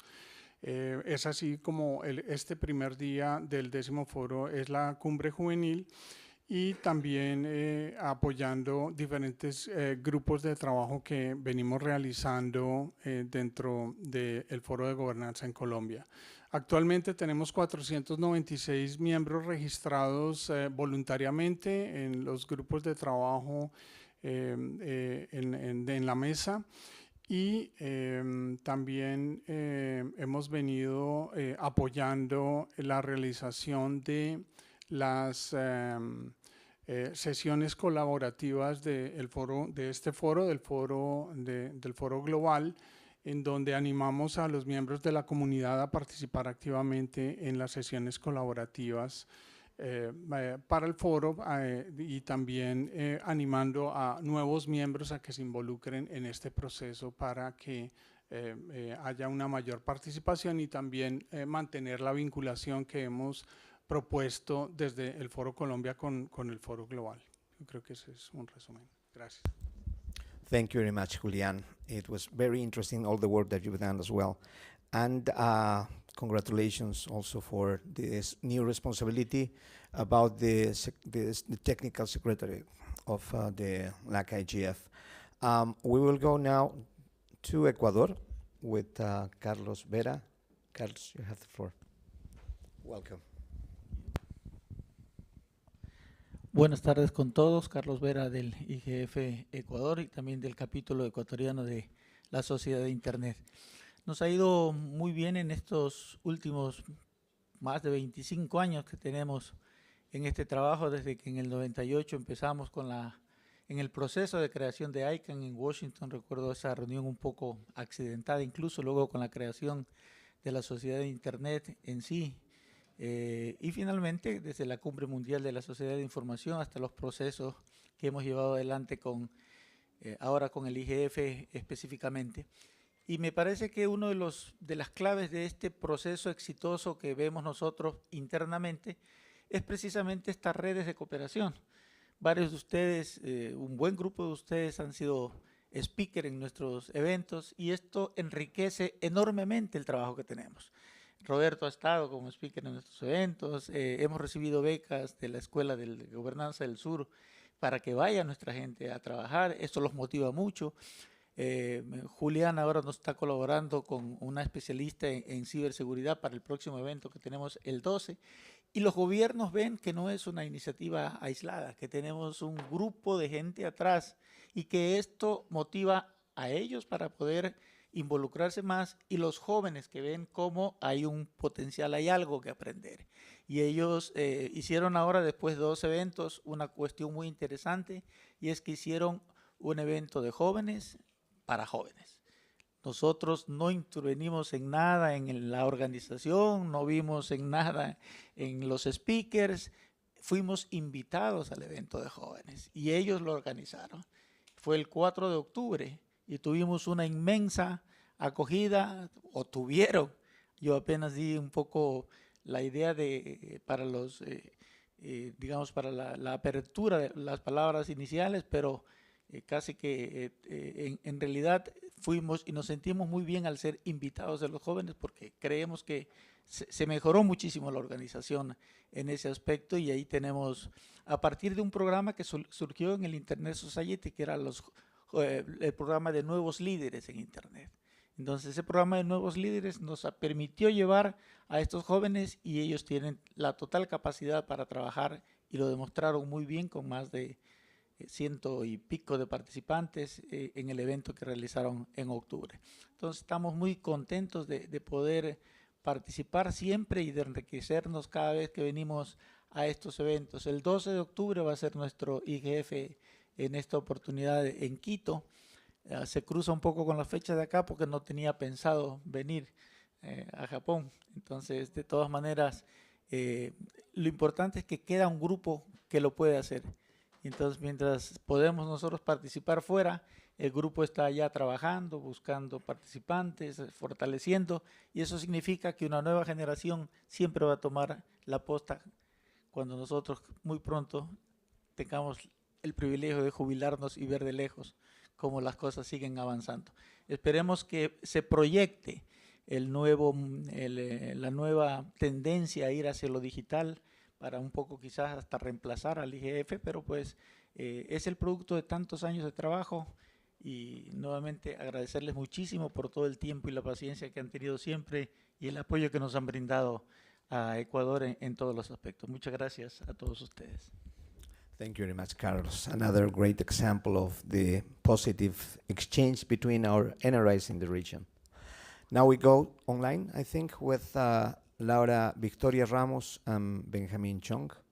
If we can allow them to access to the floor, please. Hello, you listen me? Very well. Excellent. Thank you very much. Hi, everyone. It's a pleasure for us to stay with all of you and share the floor with many friends and partners on this topic. Well, we will speak in Spanish. So, vamos a hablar un poquito sobre la iniciativa que estamos manejando en Colombia. Ya por ahí Julián dio un poquito de introducción a lo que se está haciendo. Y bueno, en Colombia, desde que se creó el capítulo colombiano por parte de ISOC en 2016, pues se tuvo el interés de incluir a los jóvenes colombianos en la gobernanza Internet, por lo que se creó el grupo de jóvenes. Durante los primeros años de la creación del capítulo en Colombia, se realizaron diversos eventos tendientes a preparar a la juventud colombiana en temas relacionados con el ecosistema. Sin embargo, fue hasta 2021 que surgió la idea justamente de organizar un evento por jóvenes y para jóvenes colombianos. Fue así como Laura Ramos, Humo Pájaro y un servidor, después de varios meses de planeación que tuvimos con el propio capítulo de Acción Colombia, lanzamos la Cumbre Juvenil de Gobernanza de Internet. Y bueno, la primera edición de la Cumbre Juvenil de Gobernanza Internet en Colombia tuvo lugar el pasado 17 de junio de 2022 en la Universidad Externa de Colombia, en Bogotá, Colombia, en la cual, bueno, participaron ponentes desde diferentes sectores y nos basamos en parte en las canastas de Curvalija para establecer los temas a los que íbamos a tratar en el evento, y resultaron al final tres módulos, ¿no? Los enfocamos en temas de gobernanza Internet en Colombia, ¿no? En parte antecedentes, en parte el futuro de la gobernanza, aspectos que tienen que ver con protección de datos personales, privacidad, en general la privacidad que hay en Internet, y también involucramos la parte que tiene que ver con infraestructura, conectividad y los debates actuales y futuros que hay sobre el entorno. Y bueno, a través de este primer evento que celebramos, pudimos llegar a un poco más de 40 personas, incluyendo a participantes tanto en línea como participantes presenciales, logrando justamente el objetivo que que nos fijamos cuando organizamos este evento, que era, bueno, reunir y compartir los conocimientos con la juventud colombiana a través de la experiencia de cada uno de los involucrados, pues al final con esa finalidad que todos tenemos de contribuir al futuro de Internet y su ecosistema. Para principios de este año, después de los trámites correspondientes, por ahí ya mencionó un poquito Julián de Colnodo, logramos convertir el evento en una iniciativa juvenil oficial de ISOC, por lo que a partir de la edición de este año, la Cumbre Juvenil de Gobernanza e Internet de Colombia será reconocida como Youth IGF Colombia. Laura nos va a platicar un poquito más sobre lo que tenemos preparado este año para la edición de la cumbre. Adelante, Laura. Hola, buenos días a todos, buenas noches en otros lugares. Mi nombre es Laura Victoria Ramos, soy coordinadora del Grupo de Trabajo de Jóvenes de ISOC Colombia. Muchas gracias, Benjamín, por la presentación y gracias a todos por este espacio y por poder compartir en este gran evento. Como lo nombró Julián en su presentación, para el año 2023 se entablaron diferentes conversaciones con los diferentes miembros que conforman la Mesa Colombiana de Gobernanza de Internet y se definió la segunda cumbre juvenil de gobernanza de Internet, en la cual se establecería como día cero en el 10º Foro Colombiano de Gobernanza de Internet, que se realiza de manera anual. Este se va a celebrar el día del 21 al 23 de noviembre en la Universidad del Rosario, en Bogotá, Colombia, y este año el evento se enfocará en diferentes temáticas, teniendo en cuenta el día cero del que les estoy hablando. Temas como inclusión digital, inteligencia artificial y tecnologías emergentes, derechos humanos digitales y ciberseguridad. La cumbre se desarrollará en un formato híbrido, el cual contará con diferentes paneles, charlas magistrales, mesas redondas, algunas charlas ligeras, cada una de ellas propuestas presentadas y lideradas por jóvenes, tanto nacionales como algunos extranjeros, en edades comprendidas entre los 18 y 35 años. Por tal razón, desde el 13 de septiembre de este año se encuentra vigente el formulario del llamado a propuestas para ser panelista de este magno evento. Dicha convocatoria estará abierta hasta el próximo 16 de octubre. Por lo tanto, extendemos la invitación a todos los jóvenes interesados en ser parte de esta iniciativa y que quieran dejar su huella en el ecosistema y en el entorno de gobernanza de Internet en Colombia. Muchísimas gracias a todos por el espacio y pues quedamos muy atentos a sus comentarios. Thank you very much, Laura, Benjamin, and from a distance to say hello to you. It's really nice to know that you actually managed to be official part of the Colombian IGF, and I know the youth contribution in your country will be fantastic. We will go now to the South School of Internet Governance with Olga next to me. Olga. Thank you, Roberto. This is kind of weird that you present us in English and we have to speak. But anyway, anyway, following the rules, I will try to share my screen to show you some pictures of the school, which is not an IGF. There. So this en español. De la South School on Internet Governance, o la Escuela del Sur de Gobernanza de Internet, empezó en el año 2009. Vamos por la 15ª edición consecutiva. Esa es una foto de la última edición, que hemos vuelto a la cantidad de gente pre-pandemia. 2 años fuimos totalmente virtuales. El año pasado hicimos un formato híbrido un poco más limitado porque estábamos recién saliendo de pandemia. Y este año volvimos a 200 participantes en sala y 200 virtuales. Este año tuvimos 400 becarios. Nadie paga para participar en la escuela, simplemente hay que presentarse a un llamado a participar y ir haciendo todo lo que las tareas. ¿Cuál fue la misión y el objetivo de la escuela? Aumentar la participación relevante de América Latina y el Caribe en reuniones que tengan que ver con Internet. Todo el mundo está invitado, no solamente jóvenes. No tenemos ningún límite de edad ni de nacionalidad. Desde que es híbrida, se convirtió totalmente en híbrida en la pandemia. Tenemos participación especialmente remota de todo tipo de países. Gente de Asia, de África, de Estados Unidos, de Europa. Tenemos traducción simultánea y materiales en 2 idiomas, español e inglés, y cuando lo hemos hecho en Brasil, español, inglés y portugués. Acá tienen el grupo que está saludando, la otra era del grupo sin saludar, pero es el mismo grupo. Esta es un poco la historia. Por primera vez este año salimos de capitales de países. Buenos Aires fue la primera, México, Bogotá, Panamá, Trinidad Tobago, la capital de Trinidad Tobago, Port of Spain, San José de Costa Rica, 2 veces en la OEA, en la sede de la OEA en Washington, en Río de Janeiro, en San Pablo, México de vuelta, 2 veces virtual y el año pasado en Buenos Aires un poco más reducida. Volviendo a la presencialidad. Este año volvimos a la presencialidad en una ciudad que no fuera capital, y gracias a la Universidad de Paraíba y a los amigos de ANID y con el apoyo también de CGI y otros sponsors, pudimos hacerla en Campina Grande, que es una ciudad del estado de Paraíba, en el nordeste brasileño, que es considerada el polo de innovación del nordeste de Brasil, y hay 22 universidades.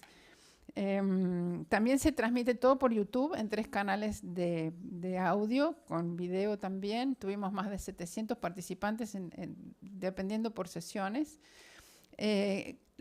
A partir de consultas que hemos hecho con los becarios a lo largo de los 15 años, hemos ido agregando cosas y ahora tenemos una gran novedad.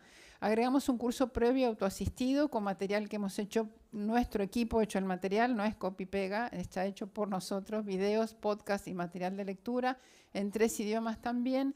Y desde el año pasado hicimos un partnership con la Universidad de Mendoza, que es donde yo estudié ingeniería, donde los becarios que han hecho las evaluaciones de las 2 instancias, de la virtual y de la semana presencial, pueden participar en una investigación con tutores de la universidad para recibir un diploma universitario de la universidad sobre gobernanza y regulaciones de Internet. Ahí tienen el canal de YouTube, donde nuestro equipo después de cada escuela separa cada una de las sesiones y las etiqueta en los 3 idiomas para que estén disponibles. Está todo en el canal de YouTube, SSIGLAC, y también recibimos un premio WISIS por el impacto en la capacitación de la región. Como les dije, ahí está la lista de los países que participaron este año, no se los voy a leer, pero la mayoría son de América Latina, pero como verán hay gente de muchos países. El año pasado, de los 40 egresados de la universidad, hubo gente de África, hubo gente de Europa y la mayoría también de América Latina. ¿Qué más les puedo contar? El libro, no se olviden, está disponible en español, inglés y portugués en nuestra página web gobernanzainternet.org. ¿Me olvido de algo, Adri? De nada. Gracias por el tiempo y gracias por la invitación y por la iniciativa. Thank you very much, Olga. Indeed, a very important role that the school has regarding capacity building in a region. And now we will go to the more regional initiatives that we have. We are going to start with Leah Hernandez from Panama, but she's now in charge of the recently formed Central American IGF. Leah, you have the floor. Muchas gracias, Roberto, y buenas tardes a todos. Buenos días y buenas noches en la parte del mundo en que se encuentren. Mi nombre es Lía Hernández, soy de Panamá y fui una de las fundadoras de la iniciativa local del IGF en Panamá. Igualmente formo parte del Foro de Gobernanza de Internet, el comité de programa del IGF latinoamericano y del Caribe, y actualmente intentando poder promover la participación de más actores, sobre todo actores centroamericanos que se encuentran subrepresentados en estos espacios de gobernanza de Internet. Hemos creado la iniciativa del Foro de Gobernanza de Internet Centroamérica, fue recientemente avalado por el Secretariado de las Naciones Unidas, y aún no hemos hecho ningún evento, pero para el año 2024 planeamos hacer un evento para poder becar y poder contar con la participación de gente de todas partes del mundo. El plan inicial de la propuesta es poder rotar el IGF Centroamérica por cada uno de los países hispanoparlantes y posiblemente también Belice, si encontramos un punto de trabajo y contacto en el país, que aún no lo hemos hecho. Y quiero también mencionar a aquellas personas que se han sumado a la iniciativa del IGF Centroamérica, que son personas que probablemente conocen en cada uno de estos países. En Guatemala se encuentra Sara Frati, que actualmente representa a Fundación Avina y el programa Indela, que apoya proyectos de derechos digitales en la región. En Costa Rica, Susana Chávez, que está en el nic.pa, que representa a la sociedad, a la comunidad técnica. En El Salvador, Gilberto Lara, de la organización no gubernamental Conexión. En Honduras teníamos un actor que estaba en el gobierno, pero ahora ha pasado a la sociedad civil, así que estamos definiendo poder contar con alguien del gobierno para contar con la representación de cada uno de esos países. En Nicaragua, Cristina Morales, que fue muy activa y sigue siendo activa a la distancia por la situación del país en el IGF latinoamericano, y yo me encuentro desde Panamá, así que a todos aquellos que tienen una voz, una representación en Centroamérica o amigos en Centroamérica, contarles que va a haber una gira en los próximos años por todos nuestros países, intentando poder colaborar y poder contar en estos espacios, así como el CGI.br hace, porque haya una mayor representación de todos los jóvenes de Brasil en estos espacios de gobernanza. La idea es que también puedan haber una representación cada vez más de gente de Centroamérica y que releve a las generaciones que ya estamos ocupando cargos en estos temas en la región. Muchas gracias. Thank you, Leah. And now we go back online with Umut Pájaro, representing the youth IGF. Umut, you have the floor. Hola a todos y todas. Voy a hablar directamente en español. Estoy bastante cansado. Llevo 5 horas aquí y es casi 5 de la mañana. Así que, bueno. Mi nombre es Humón Pájaro Velázquez. Soy ahorita en estos momentos en Cartagena, Colombia. Soy uno de los coordinadores del Yulak IGF. Esta iniciativa se viene realizando desde el año 2016. Empezó en conjunto con el IGF, pero este año decidimos pues hacerlo de manera independiente e híbrida. Y por fortuna tuvimos una gran participación, se inscribieron 266 personas que estuvieron tanto online como de manera presencial. Las discusiones siempre fueron abiertas porque nuestro proceso desde el principio siempre ha sido, nuestro principal objetivo siempre ha sido la inclusión de los jóvenes de la región y en los temas de gobernanza de Internet. Por eso, desde el año 2020, tenemos como parte de nuestro programa un curso abierto que consta consta con un primer capítulo que es sobre los temas generales de la gobernanza de Internet, como por ejemplo qué es la gobernanza de Internet, qué temas trata, qué es las múltiples partes interesadas y cosas así por el estilo. Y luego ya vienen diferentes sesiones donde preparamos a las personas que van a ser parte del Yulak IGF sobre los temas que ellos mismos eligen meses anteriores, porque esto es un proceso que nosotros empezamos usualmente entre marzo y abril, con la escogencia de los temas que van a ser presentados, ya sea en agosto, septiembre, octubre, que son las fechas usuales en que se ha hecho el Yulak IGF, porque siempre se hacía en conjunto con el LAC IGF, y siempre ocurre entre agosto, septiembre y octubre.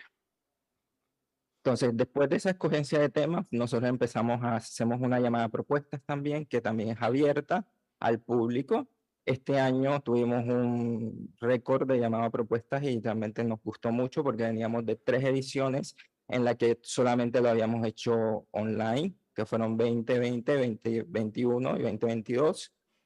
Y este año 2023 tuvimos un total de propuestas presentadas de 79, de las cuales elegimos 27 que estuvieron presentes, y en la que tuvimos en general todas las múltiples partes interesadas, incluyendo personas de gobierno que presentaron también sus propuestas dentro del Yulak IGF, cosa que no nos había sucedido antes. También ocurrieron algunos hitos por primera vez, como por ejemplo tuvimos un panel completos que hablaba sobre la visión o las perspectivas del Internet en la región por distintas comunidades indígenas de Latinoamérica, que eso es un punto que a nosotros nos interesa mucho destacar porque desde el año 2020 hicimos un esfuerzo en abrirnos a la multiplicidad de idiomas que hay en la región, por eso recibimos propuestas no solamente en español, sino también en portugués, en francés, en inglés,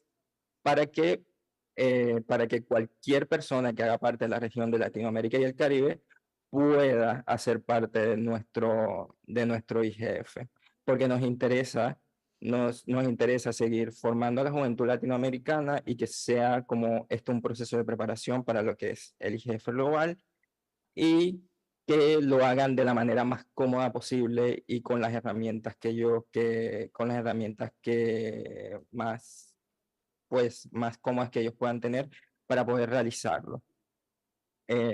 Durante este IGF, este año tocamos 4 temas que fueron escogidos, como ya dije, por la comunidad. Uno de ellos que está muy alineados con los temas que está tratando el IGF este año, inteligencia artificial y tecnologías emergentes, gobernanza de datos, derechos digitales y el último fue ciberseguridad, cibercrimen y ciberdefensa. De los 4 tuvimos diferentes conclusiones, casi todos apuntaron a tener como una visión. Se notó que en todas las discusiones que teníamos, todos los jóvenes estaban apuntando a que primero habría que iniciar procesos tanto nacionales como regionales para luego pensar en procesos globales en los que, en los que así se pudieran proponer soluciones, no solamente en temas de gobernanza para la inteligencia artificial como la gobernanza de datos o en temas de la solución como el cibercrimen, que incluso se hizo mención también en las diferentes sesiones al tratado que está siendo en estos momentos discutidos en la ONU y cómo eso puede ser también realmente una oportunidad como para poner en la mesa cómo otros actores pueden entrar a ser, desde el sur global, pueden hacer parte de esta discusión y definir lo que puede ser este nuevo tratado sobre ciberseguridad o cibercrimen en la ONU y cómo puede ser la participación de los jóvenes en este caso. Aparte de eso, pues lo que me gustaría también mencionar en este caso es que, por ejemplo, este año es la primera vez que nos sucede y logramos tener igual cantidad de personas, igual cantidad de hombres como mujeres participando en nuestro IGF local, en nuestro IGF regional, perdón.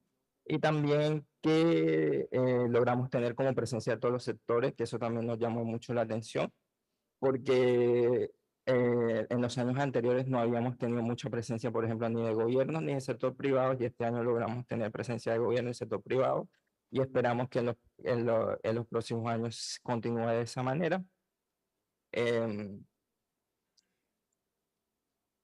Otra cuestión que me gusta destacar de acá es que estos son procesos totalmente voluntarios y hechos de manera colaborativa, donde no definimos como quién realmente tiene como un específico cargo en esto, sino que cada quien va decidiendo qué va haciendo y va siempre, entonces también va siendo como un ejercicio de preparación para los jóvenes de manera que puedan ejercer liderazgo en distintas cosas porque también lo pensamos también de esa manera, en que no solamente sea un ejercicio de preparar personas que sean los que discutan los temas de gobernanza en Internet, en el futuro en la región y a nivel global, sino que también sean líderes en sus propios espacios, en sus propios, en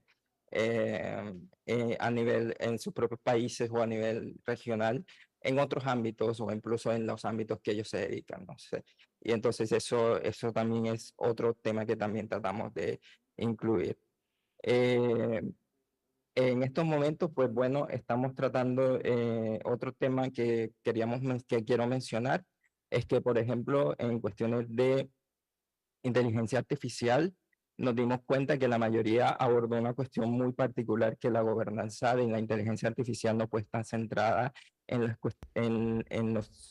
las políticas del norte global, sino que pues tienen que pensarse desde cada uno de nuestros países, desde el desde el sur global, y especialmente como tuvimos más sesiones hablando de inteligencia artificial de los jóvenes de Brasil, hicieron mucho énfasis en la ley que ellos que está siendo discutida en Brasil en estos momentos y cómo esa ley incluye variables culturales propias de Brasil y cómo puede ser un ejemplo para toda la región de cómo podría ser aplicada las distintas leyes en temas de inteligencia artificial en Latinoamérica, ya que casi siempre tendemos a seguir el ejemplo ya sea de Europa o de Estados Unidos en estos temas. Sería bueno también, así ellos fueron muy enfáticos en hacer un llamado a que nos fijemos qué sucede en nuestra región para poder así replicar esos mensajes de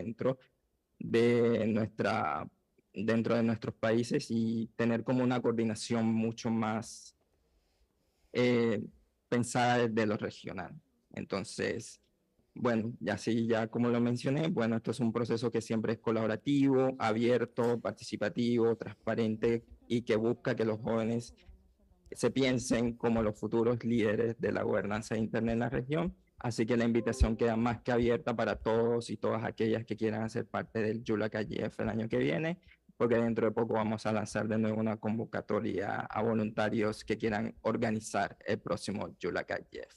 Así que muchas gracias por el espacio y les deseo la palabra. Thank you, Mut. Now we go, and last but not least, certainly, with Raúl Echeverría from LAC IGF. Have the floor, Raúl.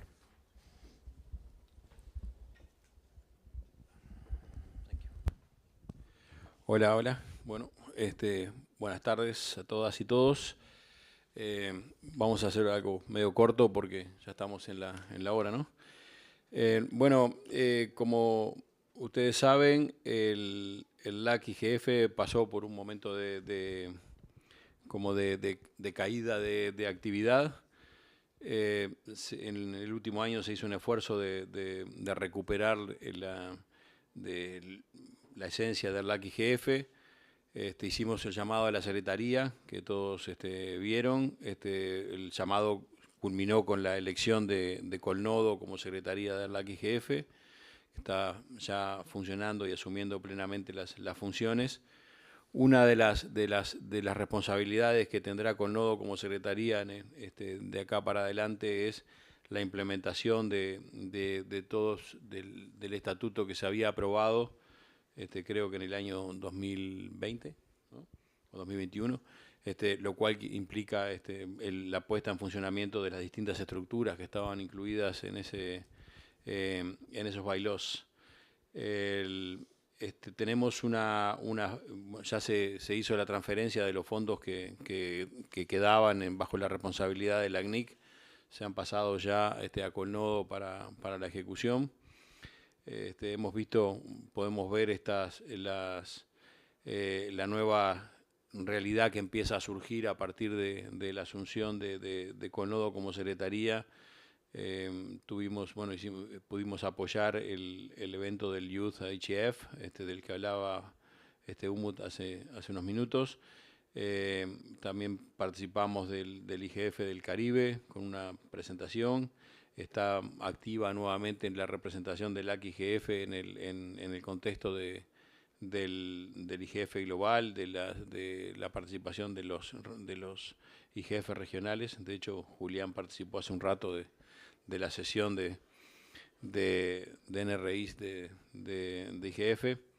O sea, y se nota hasta cómo cómo han trabajado para mantenernos informados y coordinados, dando un sentido más de comunidad a este grupo regional. La fijación de una fecha para el evento presencial no ha sido fácil porque la agenda está muy llena de actividades y sabemos que no es una fecha perfecta, pero acabamos de decidir la realización del foro el 4 y el 5 de diciembre, que serán en Bogotá. Coincide con un evento que no estaba en la agenda de nadie, un evento promovido por la Unión Europea, un poco en línea con lo que decía Umut, un poco en esa corriente que vemos de promoción de políticas digitales desde Europa.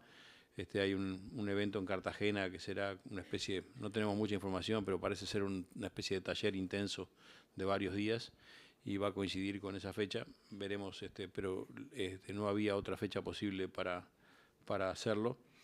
Y la semana próxima ya se hará el llamado a la consulta para temas para la agenda de ese evento. Como verán, bueno, todo con celeridad, con plazos cortos, pero bueno, lo vamos, estamos en un proceso de vuelta, de subida, de puesta en funcionamiento de las estructuras del LAC IGF y con mucha voluntad de volver a los eventos presenciales.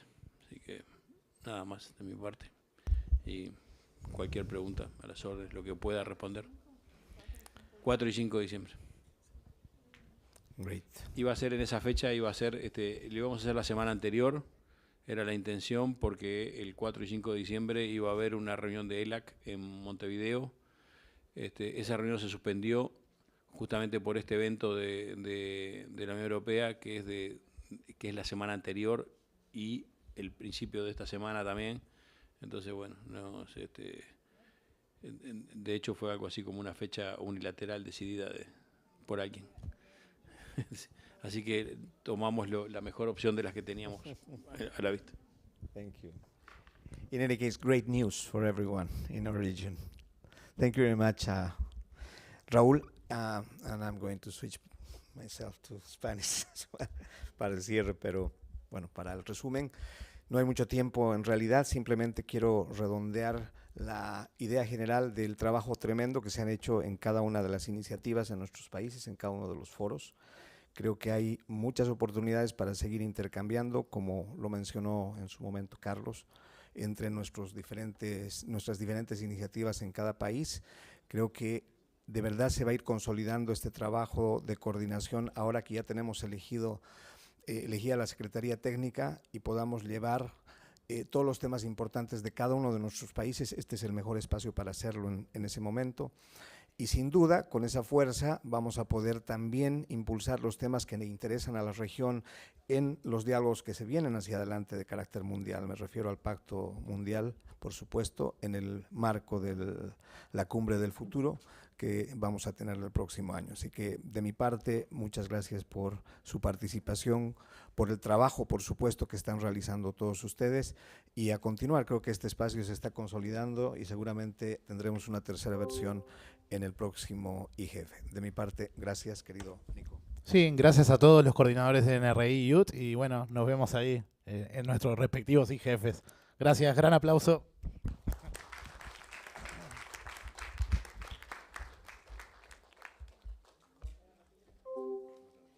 Bien, bien.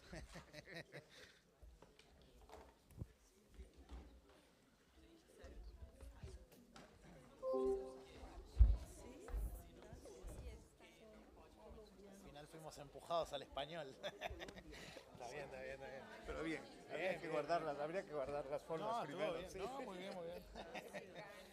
No, verdad, pero bueno.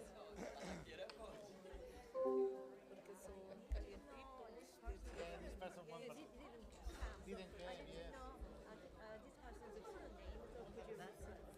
Ah, yes. Yes, Arias, can I write the full name, right? Acá mismo. Ahí donde está los tambos. Ahí deberíamos ubicarlo. No, y va a ser multado. No, mentira. Ah, es broma.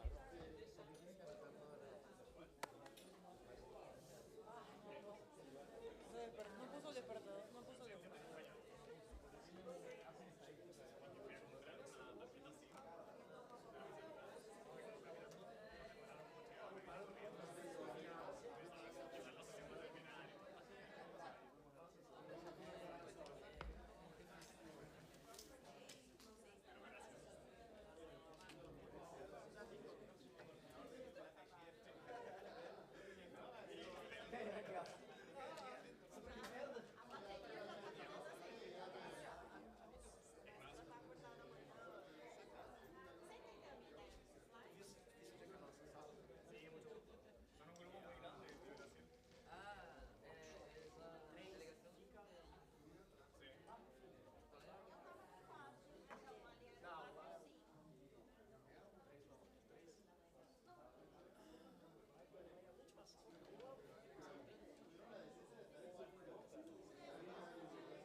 ser ahí, va a ser afuera. Sí, obvio, sí.